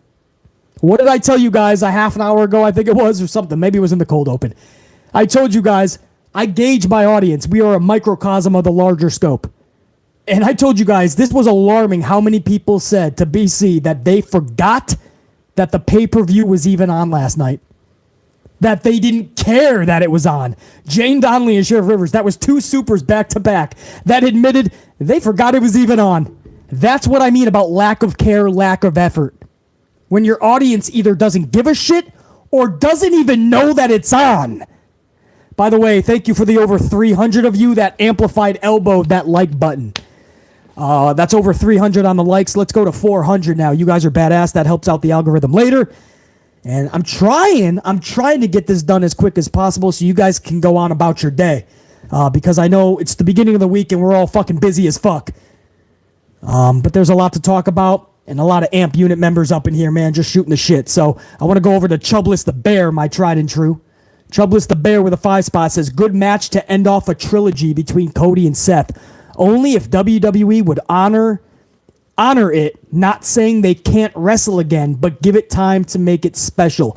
Yeah, Chubless the Bear, this would be a great ending to the trilogy. Again, I don't like the fact that Rollins necessarily lost 3 matches in a row, but it was all against Cody, and there's no way Cody can lose any of those. There's no way. So Seth Rollins from the beginning was in a tough predicament. But it would be a good end to the trilogy, but you know Vince. I wouldn't doubt if the second Cody comes back, he's right back in there with Rollins. Chubless the Bear. Much love and respect, dude. Good to have you up in here. Thank you for the coffee. Man, Folgers. I got to get to the Tim Hortons, too. I'm going to be double fisting here in a second. Jamal Schrecken. Jamal with a $4.99. BC, for me, this company needs to go back to the big 4 pay-per-views because it's too much with these gimmick pay-per-views. You hit 2 nails right on the head there, man. The gimmick pay-per-views have to go. There's no reason we should have an entire event called Hell in a Cell when one match is Hell in a Cell. Last year, we saw a Hell in a Cell on Monday Night Raw. We saw a Hell in a Cell match on SmackDown. We only had 1, I believe, at Hell in a Cell, maybe 2, possibly. So not only does that have to go, but you're exactly right. I would have only had 4 every year. Royal Rumble in January, April, right? Not even May, maybe April. I would have WrestleMania, August, SummerSlam, November, Survivor Series. So BC's even going before King of the Ring, guys. Before King of the Ring, they only had 4, and that's when you could build to storylines. That's why storylines mattered, and you really got into it, and Vince McMahon could take time on shit. You had 2.5 months to build to the pay-per-view every 3 months. I mean, everything felt so special by the time you got to the pay-per-view. And get this, you guys ready? This is gonna be a wow factor for you. Not only did you have over 2 months to tell a story, not once did you have the match actually happen. These days, not only do you have 2, 3, 4 weeks of build, basically nothing, but during those 2 to 3 to 4 weeks, you don't even have a story. You just have the same guys wrestling every week. Then you get to the pay-per-view where the same guys wrestle again. I hope that makes sense. So not only do you have your time cut in half or 70% cut, you only have a couple weeks to build a story now, but the entire story every time for everybody is just wrestling each other every week, and then another rematch, and then get to the pay-per-view where we're going to get it again. That's why we say times were better back in the day, because things were done better. It's not just because we're an older generation. It's not like we're looking at the new generation of wrestling fans or wrestling and going, we were better than you. Back in my day, we walked to school 26 miles in blizzards, up fucking mountains. No, man, we're saying it because we're literally saying everything was done correctly. Now everything is a quick cash grab. Everything is a pay-per-view every month. It's a gimmickry pay-per-view. There's no care put into it because they already got their mindset on liquidating everything. They don't have any time left to put the care into the actual matches or the events. You guys know I'm right. Troublous the Bear, no doubt. Jamal Straken, no doubt. Jamal, go back to 4 pay-per-views. It's that fucking simple. But they'll never do that because they know. Peacock, especially with Peacock, they have a deal in place where every month they're going to get a premium event. This month they're going to get 2. You guys think last night was it for June? Not even June 1st or June 2nd. It's June 5th last night. And in just, hold on. You guys ready for this? 7, 14. No, wait. Isn't it just 7, 14, 15, 16, 17, 18, 19, 20? In 20 days, it's Money in the Bank. Do you guys realize that is just 3 Monday Night Raws starting tonight? We have a pay-per-view in 20 days. We just had one last night. In 20 days, Money in the Bank, another gimmick pay-per-view. How the fuck do you build a pay-per-view card in 3 weeks? How do you do that and have people care, guys? You don't have that.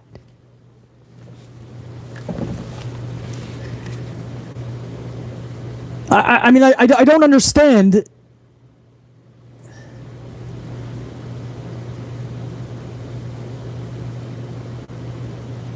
Is it the 2nd, guys? Am I a week above? Okay. Is it July 2nd? I'm going to take JR9 and all you guys, man. You guys are saying July 2nd. I'm going to take your word for it. So, okay. So that's 2 pay-per-views in July then, right? Because I believe, for the first time ever, SummerSlam is in July this year, is it not? Somebody confirm, but I think SummerSlam is just 4 weeks after Money in the Bank. But the same month. So if that's the case, guys, hold on, let me get my calendar up here. What the fuck are we talking about? 7, 14, 21, 22, 23, 24, 25, 26, 27. Okay, so it is 20. So it's less than 4 weeks still. It's 27 days till Money in the Bank. And you guys are confirming that SummerSlam, for the first time ever, the earliest it's ever been, is going to be in July, not August. So you have 3 pay-per-views. So 1, 2, 3, 4, 5, 6, 7. Less than 8 weeks. That's less than 56 days. 3 pay-per-views in less than 2 full months. I mean, how does that not shock you guys, right? This isn't just bitching and complaining. I mean, this is fucking ludicrous that you could put together 3 pay-per-views in less than 2 months and people don't have a right to say, wait a second, this doesn't feel special. Or people that forgot there was even a pay-per-view, can you blame them? 3 of them in 2 months. You're probably going to get Madcap, Moss, and Corbin again in 4 weeks at Money in the Bank. I mean, this is still asinine. Okay, so I said there's 3 weeks to go before Money in the Bank. No, there's 4 Monday Night Raws starting tonight. Okay. What the fuck is going to get started tonight that we're going to care about? To have another pay-per-view in less than 4 weeks? Because, again, that's on Saturday. So that's 26 days away, man, if you think about it. That's 26 days away. And then 28 days later, SummerSlam after that. I already know this, but when I break it down with you guys, even I start to think even more like, what the fuck? I start to even more go, wait, this is even worse than I originally thought it was. It's absolutely unreal, man. Anyway, guys, I think there was more supers, but I want to get to the last two matches, and then we'll shoot the shit a little bit more. So if you guys don't mind, I want to get to the last two, though, because you guys waited, man, a lot of you patiently, to get this board finished. So we're going into match number 6 now. I believe this was match 6, U.S. title match. Theory versus Ali. Champion Theory versus Ali. Match time clocked in just over 10 minutes. Theory defeats Ali with the ATL. Hold on, let me put some fucking French vanilla cream up in this bitch. All right. 1 sugar is all we need. We're just going to let this sit at the bottom because that French vanilla cream is actually strong. There's only 1 fucking sugar here, man. I got to stir it just a little bit, though. Just a little bit. Macho Man, just a little bit. Yeah, Elizabeth, that was just a taste. Yeah, a taste. You think you're going to take Macho Man out? Yeah, Ric Flair, you don't even know the truth, man, but you're going to find out. Yeah. Elizabeth, you take this. I'll be right over there. Yeah, me, Gene, you're going to find out the Macho Man this is all about. I don't know. I'm getting amped up. I'm getting amped up, man. This is my second coffee already during this stream. Salute to my unit. I gotta be honest with match number 6, man. The cream always rises to the top. Yeah. I probably should have done that line since I just put creamer up in this bitch, man. That's Macho Man's famous line. All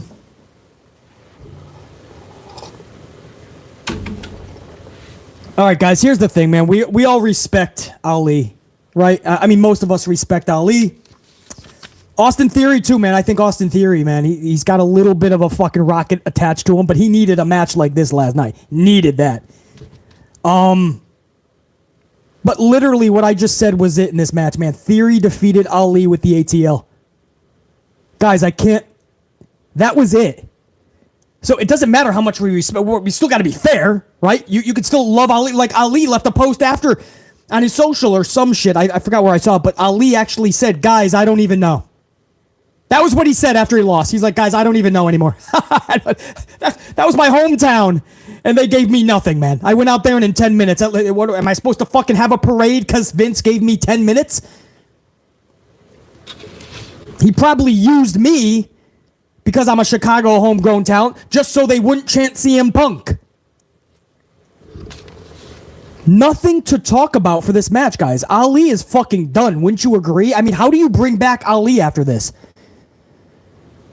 I mean, if you guys have good ideas, the chat, the hundreds in the chat now and the thousands once this goes up on the channel after we're done being live and the algorithm kicks in, thousands of people are going to click on this video. You tell them, guys, how Ali comes back from this. Because BC doesn't know. I'm sure if I thought about it and if I was the head creator and booker, I would find a way. I would actually get creative. There's a concept. But you guys, I'll put you to work. How the fuck does Ali come back from this?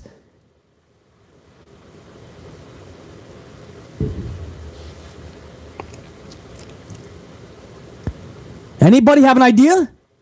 There's nothing. He does deserve better than that. Yeah, I mean, the guy's a good talent. I really do feel he can carry a story. The retribution angle was fucking horrendous. I mean, Theory needed that W. I didn't say the dude needed to lose his championship, but damn, you booked this match. Ali's the homegrown guy.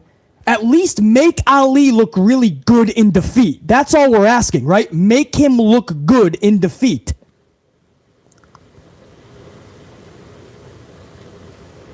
I can't say Ali looked good in defeat. He took 1 ATL in 10 minutes.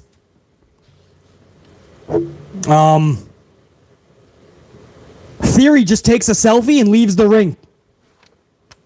That was it. I mean, I don't know where you guys think I'm going to fucking put this shit on the board, but in 10 minutes, the homegrown talent there, Ali, gets just one ATL flat on his back looking up at the lights, 1, 2, 3. Ali takes a selfie, and then he leaves. That's it. That's the match, the seg. Get people talking, bro. It's a premium event. Make it premium. It's not that fucking hard to make it premium. You call yourself a premium event, and that's the shit you booked? This is the shit we would see on Monday Night Raw. Have something post-match. Maybe set something up for Theory. Don't wait until tonight's Monday Night Raw. Have something last night so you get the match over. Okay, the crowd's pretty bummed. Their homegrown hero just fucking fell pretty simplistically. But after the fucking match, this new name comes through the curtain. Oh shit, I didn't even think of that. What a feud. Have something, man. Make the premium event feel premium. Do you realize Corbin and Madcap was more eventful and entertaining than this fucking match? Do you guys even fucking realize that Corbin and Moss was more entertaining than that?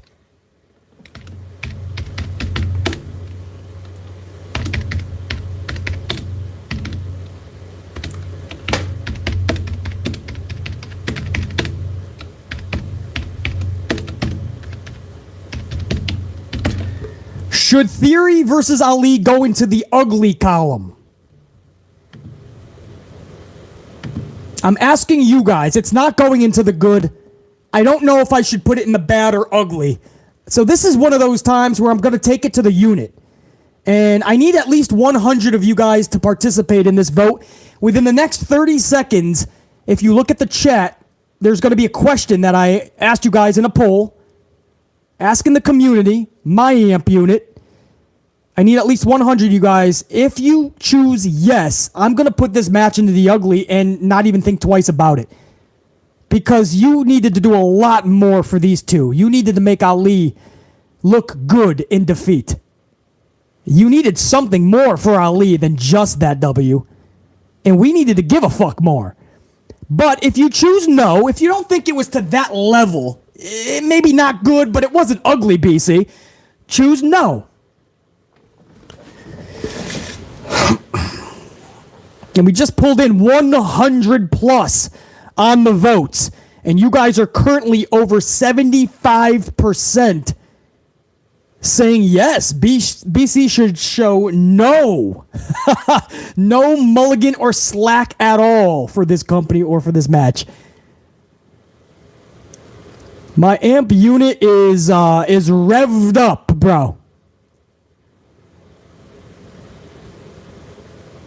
74-26. I'll let this go a little bit more.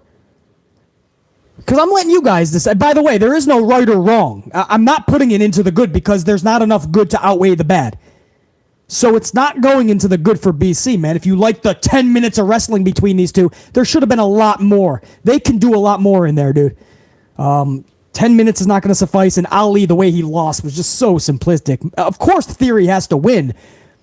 Do something more, man. It's a premium event, not just a Monday Night Raw dark match. But so it's not going into the good. You guys are going to decide, but there's no real right or wrong. So I just thank everybody for participating.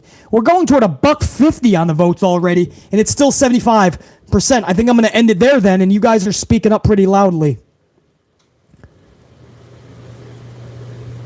I'm going to go ahead and end the poll after one more swig of coffee. One more swig of coffee, man, and I'm going to end that poll.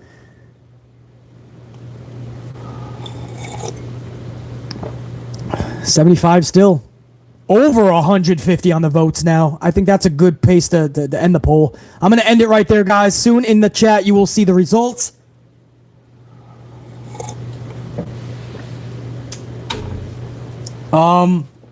So my unit has spoken. I'm not going to second guess the unit. When I put a poll up like that, everybody is respected. Everybody that voted, much love and respect to the way you voted. But I have to go with, obviously, majority rules, and that's going to be match number 6 going into the ugly column.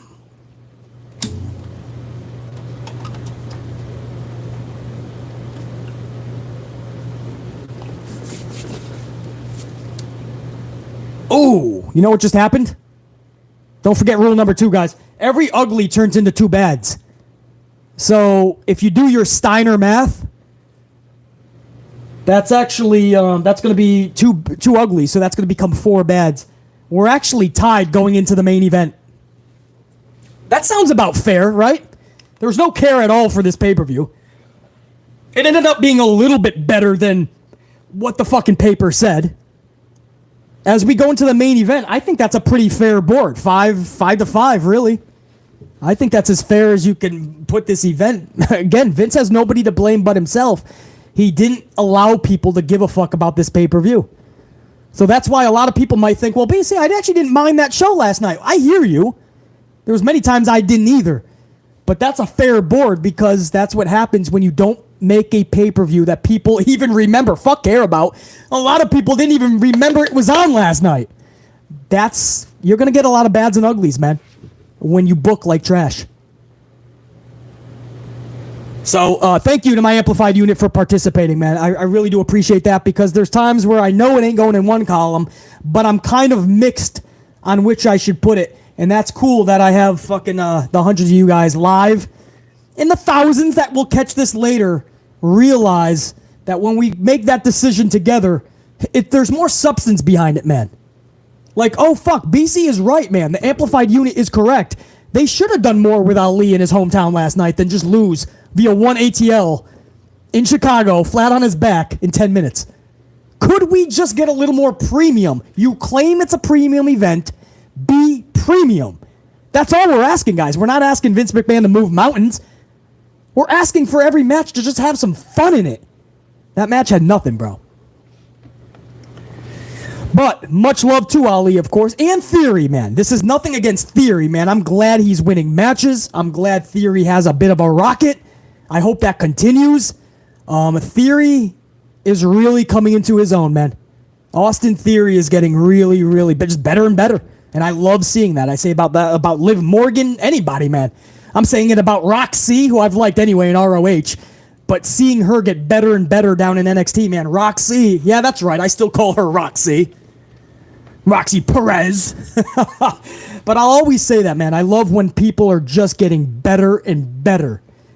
There's nothing like that. Match number 7 was the main event. This was a Hell in a Cell match. An entire gimmick pay-per-view for just one Hell in a Cell match. And this is Vince McMahon's nightmare because, not the American nightmare like Cody, but his one advertised Hell in a Cell match and one of the participants is injured. If you are just joining, I apologize for the people that already listened to this 3 fucking times.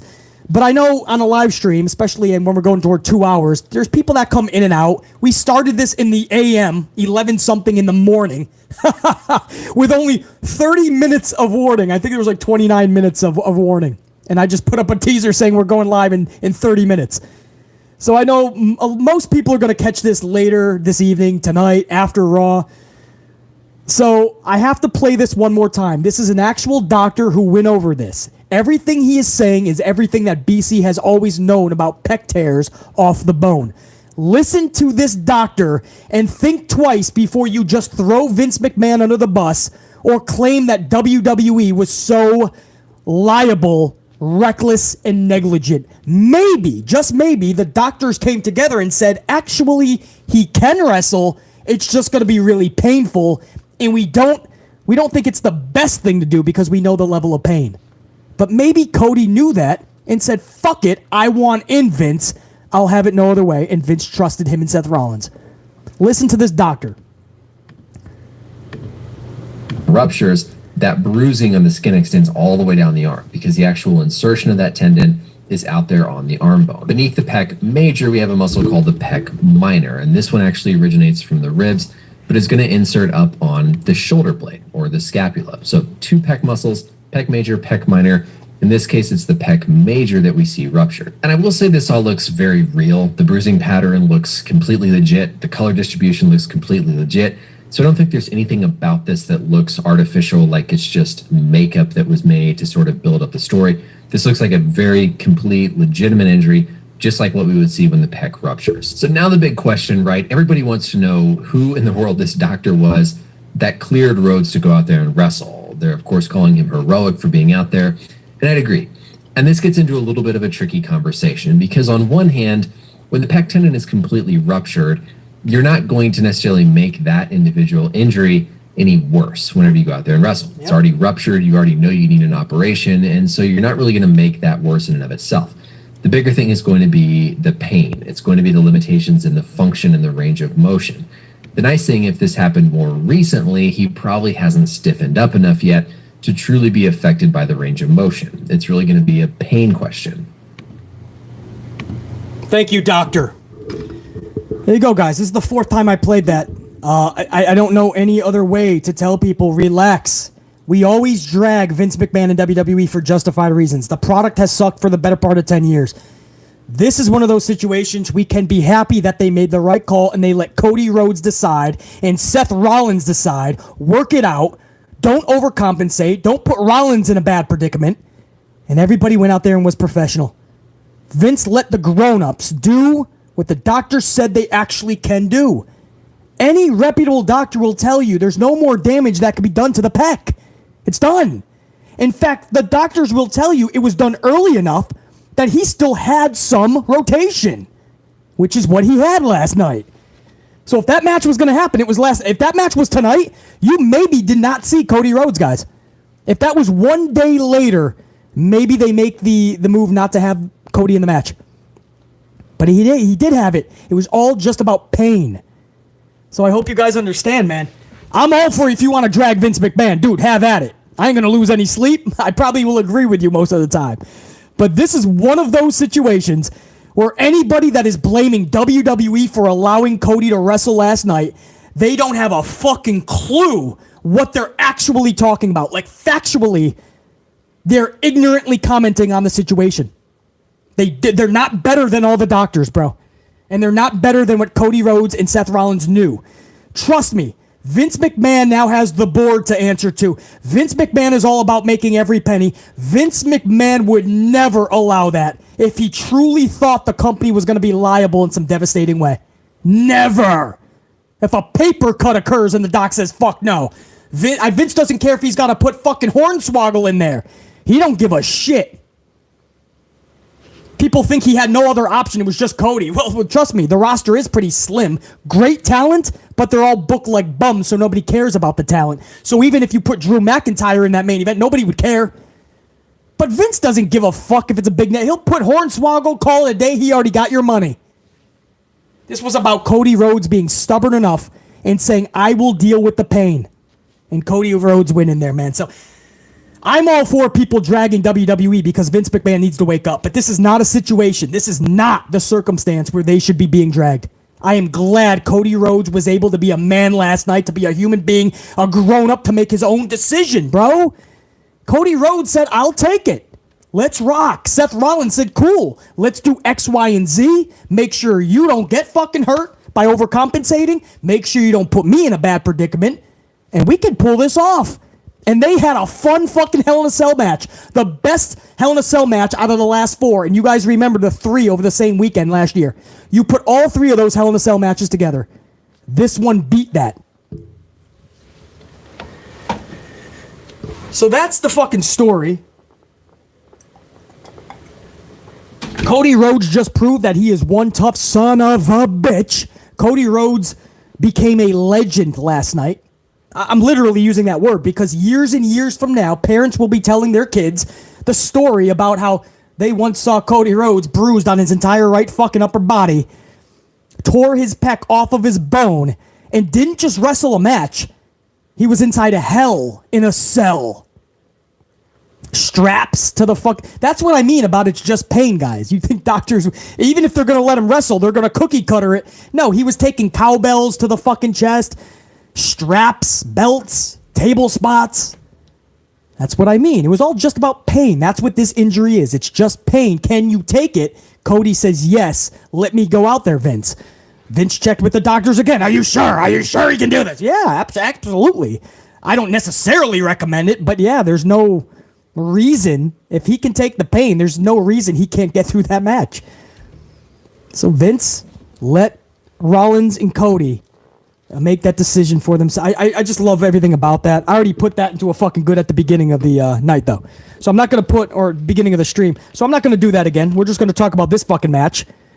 Rollins is dressed in polka dots, a la Dusty Rhodes. Cody's his father. Literally. Dude comes out in one big Becky Lynch snuggie, almost like he raided Becky Lynch's closet, took one of her robes, and then turned it into a fucking ultra amplified snuggie. And then he takes the ultra Becky Lynch snuggie off, and he's got polka dots like he's Dusty Rhodes. American dream. He's just a coming man. You guys remember Dusty's theme? Anybody remember Sapphire? Sweet Sapphire. Anyway, he comes out in polka dots. Cody Rhodes is wrestling with a torn pec off the bone. I mean, this is just wild from the jump. 25-minute match, guys. They didn't cookie cutter shit. They went physical. They went all out, no pun intended. They went 25 minutes. Longest match of the night, clearly, by a long indication. Cody's entire right side of his upper body is just a bruise. It was gnarly, bro. I don't even use that word ever, but it was gnarly. Early on, Cody hits a Cody cutter and lands right on that injured pec arm right side. The respect I already had for Cody Rhodes was amplified times 10 at that point. Rollins grabs a kendo stick and starts pounding into that bad arm and pec. Steel steps to the pec. Cowbells. Table spots. Cody was taking all of that on that fucking chest. Rollins grabs a table and gets a "thank you, Rollins" chant from Chicago. All because he finally grabbed the table that Happy Corbin didn't want to take out because he didn't want to be cheered. So everybody starts cheering. I don't know why wrestling fans have an infatuation with tables. I mean, I gotta be honest with you, man. The fascination with tables from pro wrestling fans, I never understood it. Pro wrestling fans show up to these arenas and they chant wildly throughout the whole night, "We want tables." Can somebody explain why? They're thin little pieces of wood and people just go through them. It's just, I mean, sometimes the table breaks when you just put the person on top of it. No wrestling move. It accidentally breaks. That's how flimsy it is. What is so special about tables? I'll never understand wrestling fans and their love for tables. I think the cowbell was more fucking amusing and entertaining. The fucking polka dot leather weight belt was more amusing. But the biggest pop was for the fucking table. It's amazing to me, man. I'll never understand that. So Rollins actually got a huge fucking ovation for that. Whatever. I'm just gonna move on. I can't stand the table spots, to be honest with you. And I'll never fucking show up to an arena and cheer for a fucking table. I can assure you of that. After another 15 minutes of a legit battle, I mean a battle, man. They're hitting their finishers. They've given it everything they have. Cody with one fucking arm, basically. But there's just so much heart and fight in this dude that Rollins is like, what the fuck, man? You'd think this would be easier for me. 15 minutes of a legit battle of epic proportions. Cody hits back-to-back crossroads and finishes Rollins off with the sledgehammer. The Triple H sledgehammer spot, man. Homage to what he said about H in the past. Homage to what he did in AEW to the throne. And Rollins mentioning it that last Monday night on Raw. And here comes the sledgehammer. He actually hit a pedigree in this match, too. Pedigree, 2 fucking crossroads, a sledgehammer to the dome piece. And Cody defeats Rollins via pinfall inside the cell. That is 3 losses in a row to Rollins in favor of Cody. Event ends. The entire pay-per-view or premium event ends with Cody battered and beyond the bruised, celebrating in the ring. What a fucking visual. That is something that if you're a parent or if you're telling a younger fan years from now, that is a fucking moment, a story that you're going to forever tell. That's why I say the dude became legendary last night. He became larger than life. like we used to talk about Mick Foley diving off of the fucking cage, being thrown off the cage by The Undertaker and coming back into the ring. We are going to talk about a fucking human being wrestling a Hell in a Cell match with his pec torn off his bone. He became legendary last night, man.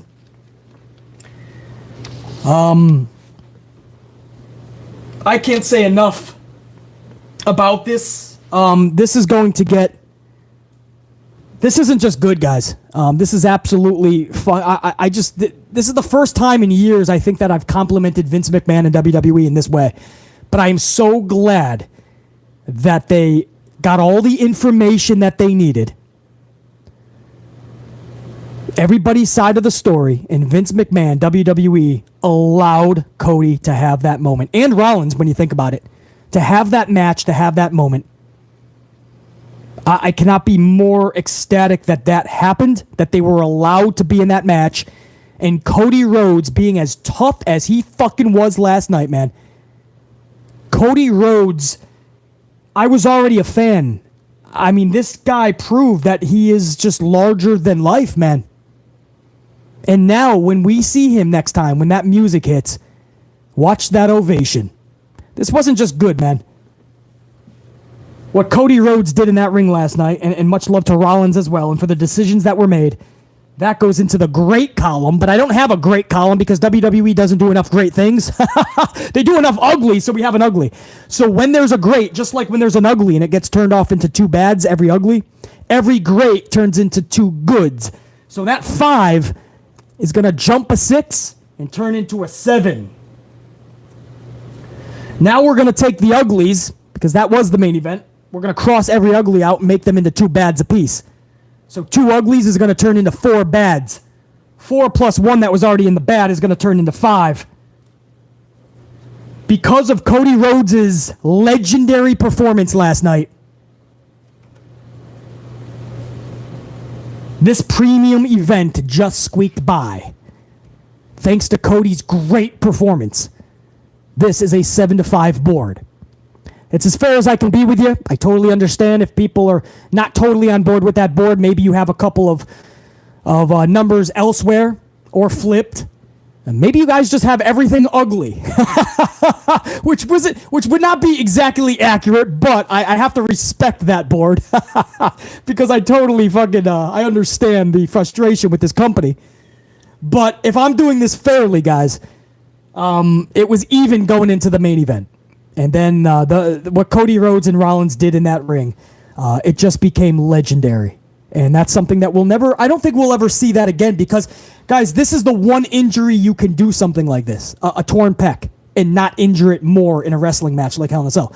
Every other injury, when you think about it, you can't go out there and wrestle. That would be a liability. That would be negligence and recklessness. And Vince could never allow that. Like a dislocated elbow. No, that could be fucked up more. A broken ankle could be shattered. A concussion could be even more devastating. A back injury. This was the one injury that could look so gruesome, have somebody in so much pain, but technically they can still wrestle with it because it can't get any worse. Like the doctor, like I played 4 times, for instance. Doctors will tell you once it's off the bone, a pec cannot actually get worse. It's all about how much pain the dude can take. And Cody said, I can take it. Just put me in, coach. Let me do this. Please let me do this. And by the way, after the event, Cody did get on the mic just to clarify. But we already knew this. If you know Cody, you know this was his decision. But Cody said, nobody forced me into this shit, just so you know. This was mine. Nobody's taking this shit from me. So Cody actually already confirmed that, but we already know this is good. Vince McMahon isn't going to Cody and going, you got to get in there, man. I have nobody else. Vince doesn't care. He's already got your money. He's going to throw in Hornswoggle. He'll throw in fucking Dana Brooke and have everybody chasing around for 25 minutes, the 24/7 toy championship. Vince doesn't give a fuck. This was Cody Rhodes going, Vince, I bet you they locked the door and had a one-on-one meeting for an entire 2 hours. And Cody walked out getting what he wanted. Not many times that BC has seen a legit, gutsy, gritty, and courageous performance like that. The pain that dude must have been in is off the charts. All because he wasn't about to let anyone down. He saw his name on the posters, his face. He saw his name and his face on all the chairs in the first few rows. He knew he was the main event. It was Cody, not Vince. Cody put himself into that match, knowing that he could have been out. He could have went to Vince and said, dude, I can't. That's too much pain. Cody knew the moment he got injured, if there was any way that he's going to be allowed to wrestle by all the docs, he's going to. And when he found out he could by all the docs, he went straight to Vince and said, dude, all the facts say I can wrestle. It's just you, Vince, that's not letting me. I'm so glad they let this grown fucking dude, both dudes, Rollins and him, do the match they knew they could do without further injury and putting on a fucking legendary performance. That's the board, guys. Much love and respect to my amplified unit. I think we just clinched 2 fucking hours. I truly wanted this to be like an hour-ish. We're just starting the week. I wanted you guys to fucking have enough time to go kick ass. But, dude, we're talking pro wrestling. What can I say, dude? So to anybody who is here just for the review, much love and respect. I hope you enjoyed the review, the good, the bad, and the ugly of Hell in a Cell. I hope you fucking were entertained, and I hope you'll come back in the future. Much love and respect to everybody, man. So long. We'll do this again real soon. If anybody wants to stick around for a little bit, I got some supers that came in while I was going over the final 2 matches. So I'll continue to shoot the shit a little bit with you guys, man, if you do want to stick around. But anyone that's taken off just for the review, man, check you later. Thanks for everything. Much love and respect. Go whoop some ass this week. Come back to the channel later in the week, man. There'll be a lot of content, especially Monday Night Raw. We'll have a review for that as well. But let me go back to the chats, man. There was actually a lot, man. There was a huge second round, guys. Hold on. You guys are fucking absolutely the best. I got to remember where I left off, though. B-Love with a $4.99. What up, B-Love? What up, BC? What up, B-Love? Last night was the loudest pop the crowd had for Lashley. Agree or disagree? Thoughts on where he goes from here? Stay amplified. I know no other way, B-Love. Thank you, dude. I absolutely agree. Not just in the match, but after the match, B-Love. Go back and watch the smile that was on his face. If you've been watching Lashley vividly like BC, because I respect the dude so much, and it sounds like you do too. A lot of us, most of us do. Watch that smile after he wins that match, and watch how he takes that title belt from the fan and he parades it around, and Chicago is showing him that love. Man, that was so good to see, because with Lashley, you don't see that often. It's business as usual. He knows he's being booked like trash. He goes back to the back because he knows the segment was probably lackluster. That was absolutely awesome to hear and see with Lashley. I hate having to have to put that into the bad, but I had to because of what we aforementioned, B-Love. If you didn't see when we went over the match, hopefully you were here during that. But I had to actually put that match into the bad, but it was justified reasons. Go back and check that out if you didn't. But yeah, Lashley got such a pop, and for justified reasons. If Vince McMahon could just see what we see in Lashley, he could be booked fucking properly. British Soundboard Pranks. What's up, British Soundboard Pranks? Much love and respect. The 10 spot sending a few coffees from the UK. Keep up the good work with these streams. Yeah, I gotta give a salute over to the UK, dude. British Soundboard. Much love and appreciation. Much respect for that. And hopefully you're kicking ass over in the UK, man. To everybody, I know I got a lot of UK viewers as well. On behalf of British Soundboard, man. Much love and respect. Thank you, dude. And Otis Linkman with a 5 spot. Otis Linkman says, for a pay-per-view called Hell in a Cell, there should have been more matches in the cell. There's a concept. Otis, you're thinking logically, man. You can't do that. The women's triple threat could have been in the cell. I actually agree with that. Yep, have 2.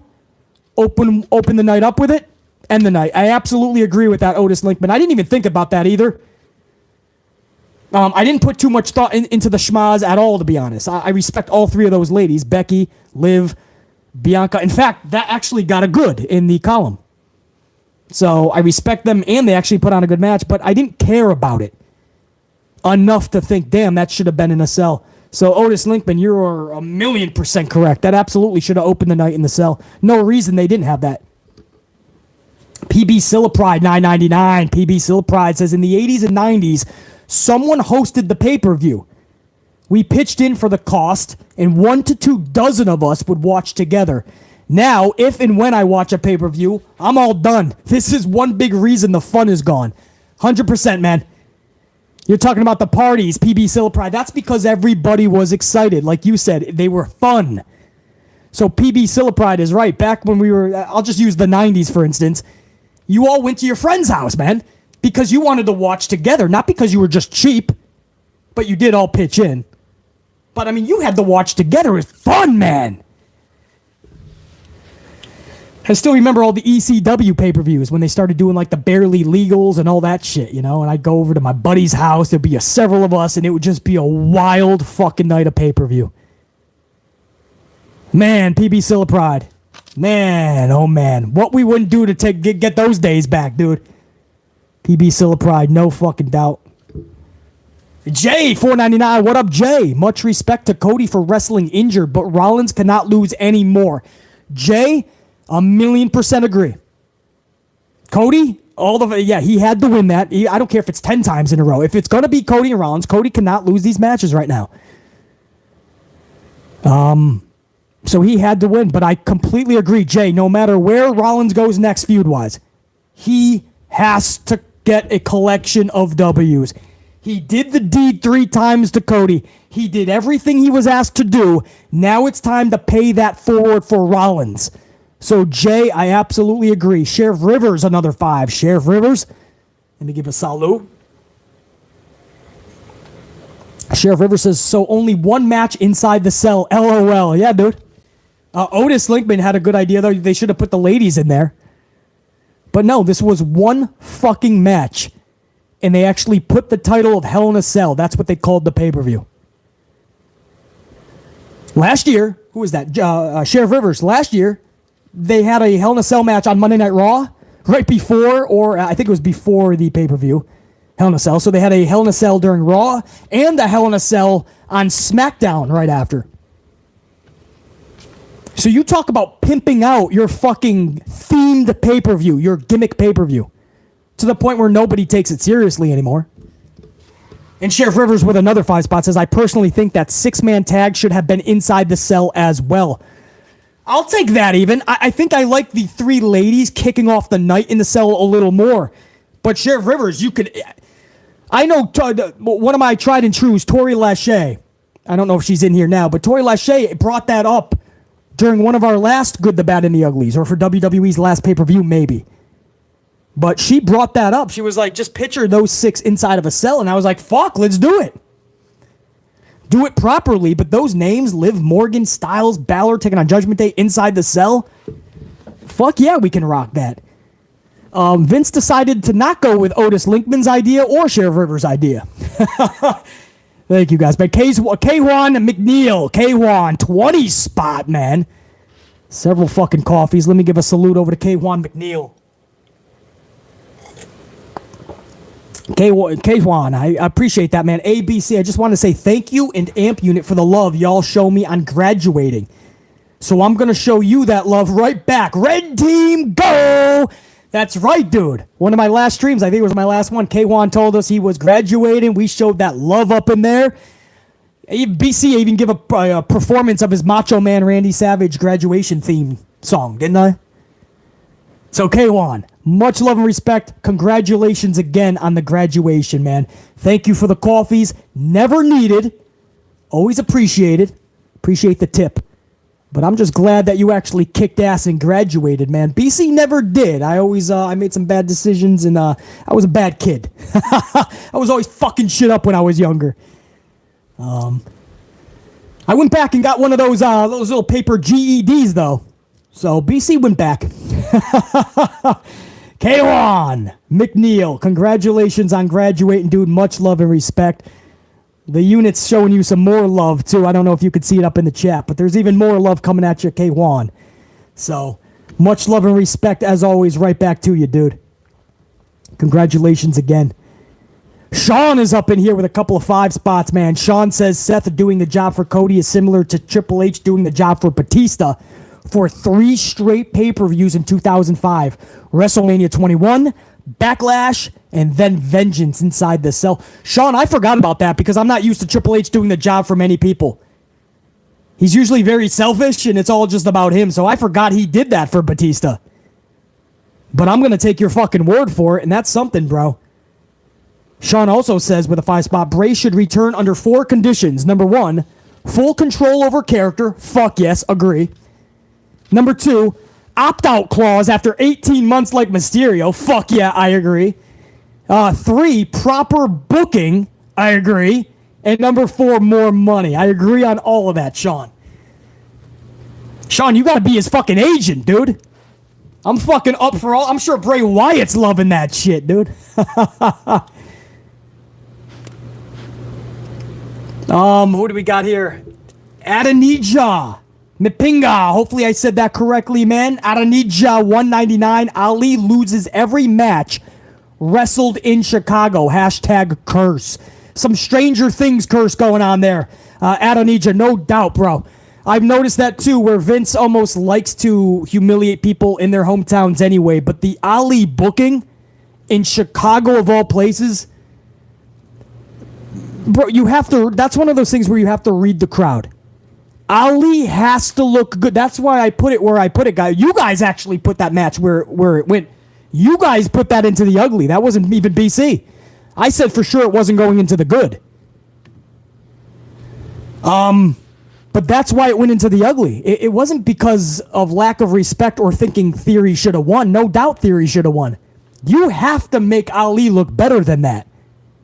So, Adanija, that's not just Ali losing in Chicago. It's the fucking way he did. 10 minutes, 1 ATL in Chicago when they were pretty pumped for him? No, bro. I don't. You're exactly right. No question about it. And that's why it went into that's why you guys spoke the fuck up. Adanija Mapinga, I appreciate that 199, man. Mr. Rogers, 10 spot. Green Bay up in this bitch. Mr. Rogers says, Cody with an all-time performance, one of the toughest things I've ever seen. WWE takes a massive hit while he's out, as Cody has been the best thing in the whole company since Mania. Sadly, you're exactly right, Mr. Rogers. I don't even want to think about WWE without Cody right now. But that's what we're all looking at, man. WWE does not have Cody Rhodes. Gone. Cody Rhodes, the only bright spot of this fucking company. Roman doesn't even work every SmackDown. Roman's on the shelf. Put himself there. You're going to get Roman like a Brock Lesnar schedule. Who the fuck do you have left? Drew McIntyre. We're going to kneel to the steel. We're going to dance with Shanky. Come on, everybody. Bust a move. Get in your feels. It's Shanky time. You're not going to laugh at Stanky? Maybe you want to dance with a dewdrop. Would you like New Day to throw some pancakes again? Maybe you want to see Dana Brooke get chased around throughout the entire show by the catering crusaders as they're trying to get their steps going on their Samsung phones. Let's go, everybody. Time to run around the ring 87 times. Cody Rhodes was one of the bright spots, and he's fucking gone. So, Mr. Rogers, that's more than true. And it's... I don't even know. I don't even know how Raw goes on. Cody did say he will be on Raw tonight, and he's going to explain the injury more and his decision and all that shit. So Cody will be on there tonight. And then after that, there's no more Cody, man. Vince McMahon better hope that he's able to get Bray Wyatt the Fiend back. That's all I'm going to say about it. He better hope that Bray Wyatt comes back. And he changed his name back to Wyatt. He's got the Fiend back in his header photo. I mean, that it looks like Wyatt is coming back. It looks like he's going to have to come back much sooner than later because Cody is out. Wyatt needs to be in. Christopher Blackshear, 199. Money in the Bank is Money in the Bank is July 2nd. SummerSlam 4 weeks later on July 30th. So 2 pay-per-views. 2 pay-per-views in 4 weeks. 3 pay-per-views in less than 8 weeks, guys.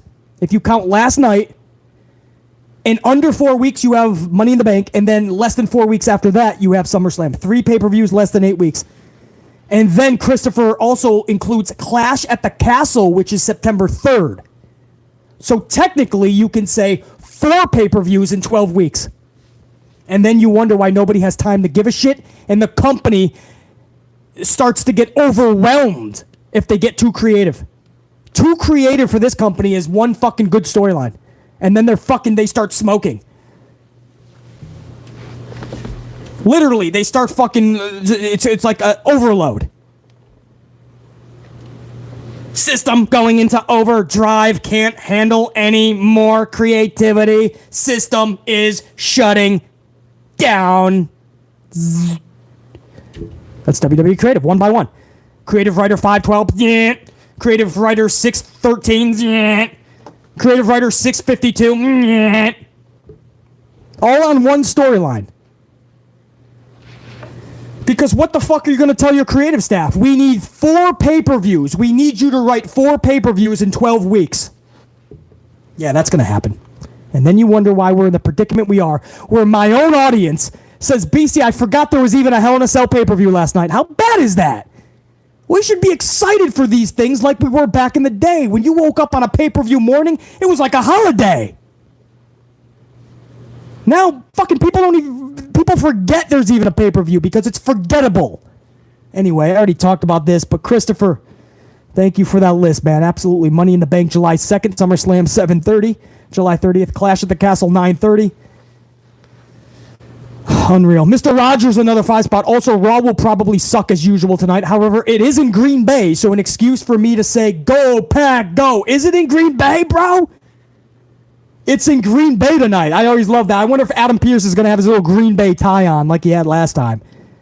So I'm hoping to see some cheeseheads there tonight, bro. If you guys are new to the channel, we're a big Packer Nation on this channel. Or at least BC is anyway. Me and Mr. Rogers might be the only Packer fan. Who knows? Green Bay tonight. Fuck yeah. Renee G, 15 spots says, thank you, BC. Much love and respect. Well, first of all, Renee G, one of my pride and joys, man. My tried and trues. Much love and respect to you, Renee G. And let me give you a proper salute. Renee G, always good to see you up in here. You know that is never needed, but always appreciated. The coffees. Renee G, thank you. Much love and respect to you. Ashley Steggles, another $8.99. Ashley says Cody deserves 3 greats just for showing up with that pectoral tear and giving us an absolute banger. 3rd pay-per-view in a row. And 3rd pay-per-view in a row. Mind and showing why he is a motherfucking beast. Ashley, I probably should have, yeah. But I wanted to keep this in the realms of a believable, factual, truthful review. So I only gave the decision. I gave the decision the good at the beginning. And then the actual match did get a great 2 more. But I wanted to keep this in the realm of like, not let it go off the tracks. But from a fan's perspective, if I wasn't doing a review show and being a legit critic, I probably would have gave that 10 fucking greats. I'd given it 20 goods. Cody just showing up, Ashley. Ric Flair, Crypto, with the fucking peach. Some love for Alexa Bliss, maybe, or Liv Morgan. Pile driver finisher, 10 spot. Thank you, BC, for an honest review and not just crapping on WWE just to crap on it. Salute, BC, and Amp Unit. Stay amplified. Straight fire and coffees. And biceps. Yes, Cody knows his worth. Pile driver finisher, no doubt. Cody knows what he's doing. He knows his worth. He knows what Vince should be giving him. And I'm glad that so far he has gotten everything that he's deserved. And I hate that word in pro wrestling. Everybody uses the word deserves like they know what they're talking about. But Cody knows what he deserves. And it's good that fucking Vince has been giving it to him. It's almost like Cody is calling the shots here. He even got to partake in Hell in a Cell last night. If that was anybody else, there's a good chance that they don't participate. Cody Rhodes was able to get the okay for justified reasons, and I'm so damn glad. So, Pile Driver, you're thanking me. You know how this goes, man. I'm going to thank you, Pile Driver Finisher. Much love and respect. And absolutely, I'm not just going to crap on anything just to crap on it. It's got to actually be bad, and then we have to discuss it. I'd rather talk about the positivity, guys. I'd rather talk about the good on these shows. I need to get more good. Then we can talk about it. So, Pile Driver Finisher, thank you, man.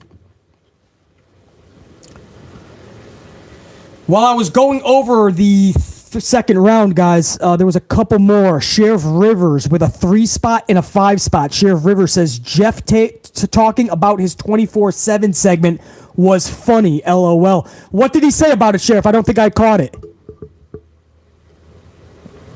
Sheriff Rivers, are you talking about Jeff Hardy? When we all were like, what the fuck is this guy in the 24 segment for? Sheriff Rivers, if you're still up in the chat or anybody that knows what Sheriff Rivers was talking about, let me know if that's Jeff Hardy and let me know what he said. And Sheriff Rivers with a 5 spot says, every week we fans do the job for Vince, LOL. Pretty much, bro. You ain't lying, dude. Harshvardhan Ingali. Hunji Spot, Indian Currency. I appreciate that. Harshvardhan, one of my tried and trues. I don't get to see him all the time up in here. ABC, finally catching you live after months. Yeah, I realize it's been a while, Harshvardhan. Good to see you up in here, man. We'll catch up the vid later, as I always do. Cheers. Let me know one thing. How those delts doing? Oh, Harshvardhan. Today, man, this evening, actually, I got some things to do before. This evening, it's actually Delt Day. It's funny you mentioned that. So we gotta get these things fucking bulking, bro. We're probably gonna tear a delt today, but don't worry. We're still gonna have fucking videos later, man. Vince is gonna allow BC to compete. Harshvardhan, the delts are rocking, bro. Always good to see you up in here, man. Much love and respect. Anybody knows what, hold on, let me go back to Sheriff Rivers. Anybody knows what Jeff was saying? Or maybe not, hold on.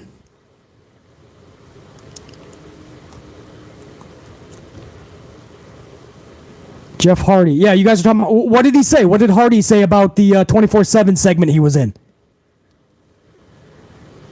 Mr. Black Eyes 22.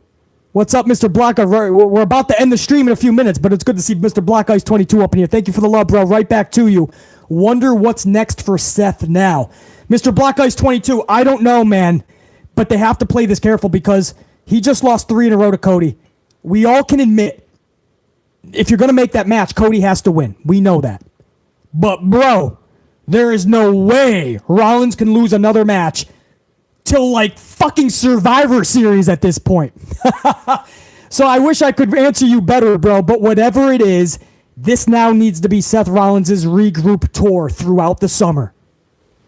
So, Mr. Black Ice 22, that's one of the big things that I'll be checking on tonight. Starting tonight, how he gets booked. In the fourth one, 2 spot, what's Vince's obsession with dancing big men? Hand to the dome piece emoji. Fourth one, I have no idea, but it is so fucking... It's not just the dudes either, fourth one. He turned Nia Jax into a clown. He turned Doudrop into a dancing fool. Stanky is out there fucking breaking it down in front of Mrs. Rico shit. I have no idea, fourth one. Big Show was in diapers at one point. Kane's doing spinneroonies. Do you guys know that Vince McMahon even... Fourth one. This is a true story. Vince McMahon even tried to get Undertaker to do a spinneroonie once. He doesn't give a fuck. He wants to make these guys look like fucking idiots. Fourth one. I have no idea, bro. Much love and respect. Jeff... Oh, hold on, you guys. Jeff said he was ashamed to be a part of the segments.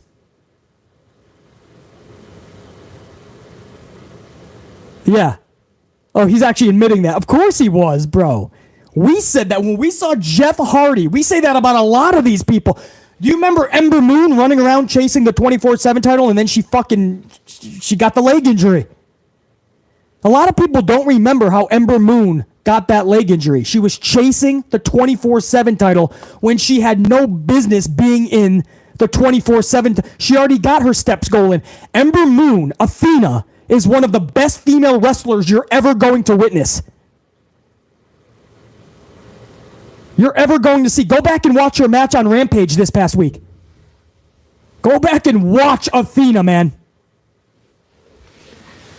I couldn't believe what I witnessed. I couldn't believe what I witnessed when Athena went down. And then you see Jeff Hardy chasing the fucking... I'm like, this can't be happening. On what fucking planet can you take a talent like that? I don't care if he's not in his prime anymore. At what point do you have... That's what you showed up to creative with? The card is finished and you're like, what about Jeff Hart? Oh, I forgot all about Jeff Hart. What the fuck? What are you going to do with Jeff? Do we just keep him at catering? Do we send him home? You know what? Just throw him into the... What do we got Dana Brooke doing? Chase Dana. Chase them around. Of course Jeff Hardy's fucking ashamed. I gotta listen to that at some point, too.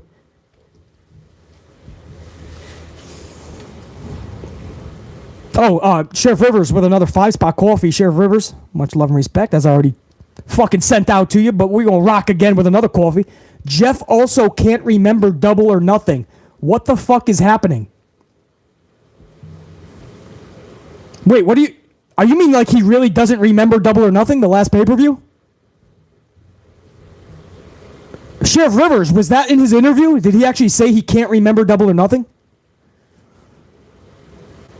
Because if that's the case, this guy needs to take a full year off of wrestling. That's it. I told you guys when he left WWE. I mean, no matter how bad you want to get out of the company, which I don't even blame him, you don't just leave your brothers in the ring and just take off into the crowd. You finish the match, go back with your brothers, and then tell Vince to fuck off. There was literally zero reason to just walk out at the end of the match. It was weird. So that told me that something's just not... Just let the guy sit at home for a year, collect himself, come back if he wants to. You're never going to get Jeff's prime back. That's done, guys. So if it's like, well, BC, it's toward the end of his career. He doesn't have a whole year to just take off. Guys, he's already past the prime. The Swanton bombs are already ugly as fuck, and it's actually like hard to watch nowadays.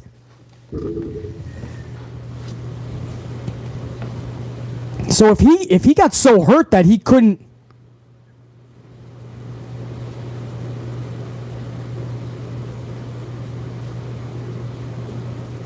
Is that what you guys are saying, man? Nobody's confirmed that. Sheriff Rivers, where the fuck are we?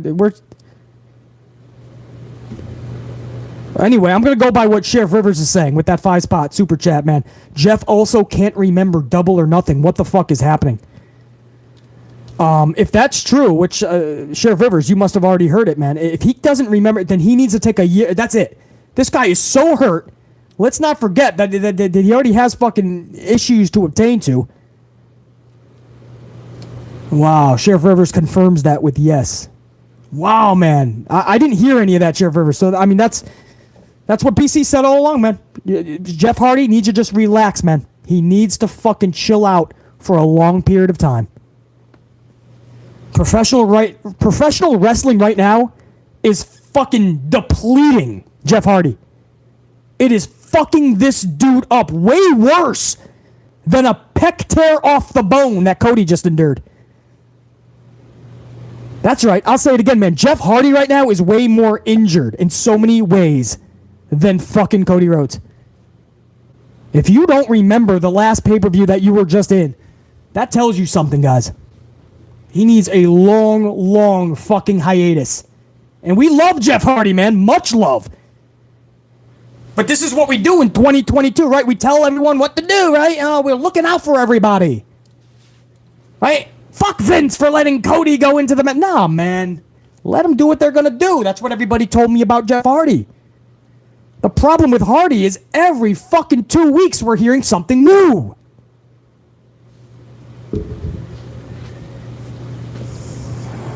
Unreal, man. Truly is. It truly is, man, because we respect Jeff Hardy so much, man. Guys, I think I got every single super. If I missed one, my bad. I will get the list later, and I will give you a shout-out in my next vid. But I think I got everybody. And we right there on the cusp of 400 on the ups, man. 400. So that's going to be clinched within the next couple of minutes. And we'll be on our way to 500 on the ups.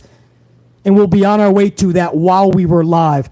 I want to thank you guys so much because I put this live stream up with only 29 minutes of warning. I didn't even know if I was going to be able to go live. 29 minutes of warning, and we started in the morning, just past 11 a.m. And fucking hundreds of you guys showed up live. And I know when I put this up, my amp unit is so badass and it enters the algorithm stage. I know thousands of you guys are going to end up seeing this by the end of the night. So to every single one of you, and by the way, we just went over 400, so we're officially on our way to 500. Not bad for a channel that wasn't supposed to become anything. Not bad for a channel that they said, well, BC, if you want to make a good review, you have to do it right after the show to compete with everybody. Nah, bro, I ain't got to do anything that anybody fucking tells me. My amp unit will show up or not or catch it later. But this isn't my full-time job. This is my fucking hobby. This is what I love to do. Shoot the shit about pro wrestling with my amp unit. I'll do it on my time, on my terms. If you build it, they will come. You guys are so fucking badass. Much love and respect to all you guys. No shit. I don't know why. I'm only on 5% battery, so I gotta end this now anyway. Much love to all you guys, man. DJ is a prodigy. JR9 Gaming. A lot of my tried and trues up in here. Carlos caught some of this. Carlos Ray, I don't know how much you caught, but good to have you up in here, dude. The fourth one, Mr. Block Ice 22, Mickey MC. James Shrimp Fajitas, Pile Driver Finisher, Mr. Rogers. I got James Shrimp Fajitas, fuck yeah. Marie Applewhite. Coffee's up, Marie Applewhite. Renee G, Sir Charles, Janelle Layton, Ikea Haywood. Carlos Ray again, much love and respect. Lucas Allen is back in the streams. Tony Pardita. Yeah, right? Yeah, Tony Pardita. I got Kea Nation. James Miller. C.T. Hill. Chris Maycock. DeMonte Mabry. Enforcer 2K9. Harshvardhan. I know my unit, man. I'll be here now. We'll lose battery power if I keep going, man. Robert Hurt. Adanija Mpinga. Thank you for the super earlier, too. Adanija. Thomas, the Gazelle. I got Marie, didn't I? War Dog. I don't know if War Dog's still up in here, but I know he was up in here earlier. War Dog. Dante Jaron 23. Trev Reigns, the Tribal God. Iron Riaz. TKC4 car. Fuck. Pimp Jesus. All you guys, man. You still got hundreds of you guys live, man. I'll be here another fucking hour. To my entire amp unit. We'll do this again real soon. I got a lot of shit to do, including another gym session. Hopefully I don't tear the fucking delt off the bone, but fuck it. We can endure the pain. It's fucking fun. Check you guys, man. Much love and respect. I hope you enjoyed this Good, the Bad, and the Ugly. I had a lot of fun. I hope you guys did too. Till next time, Monday Night Raw's review. We'll say, hey, maybe live tonight, maybe. You never know. Keep checking the channel. Check you guys. Renee G. All you guys. Much love.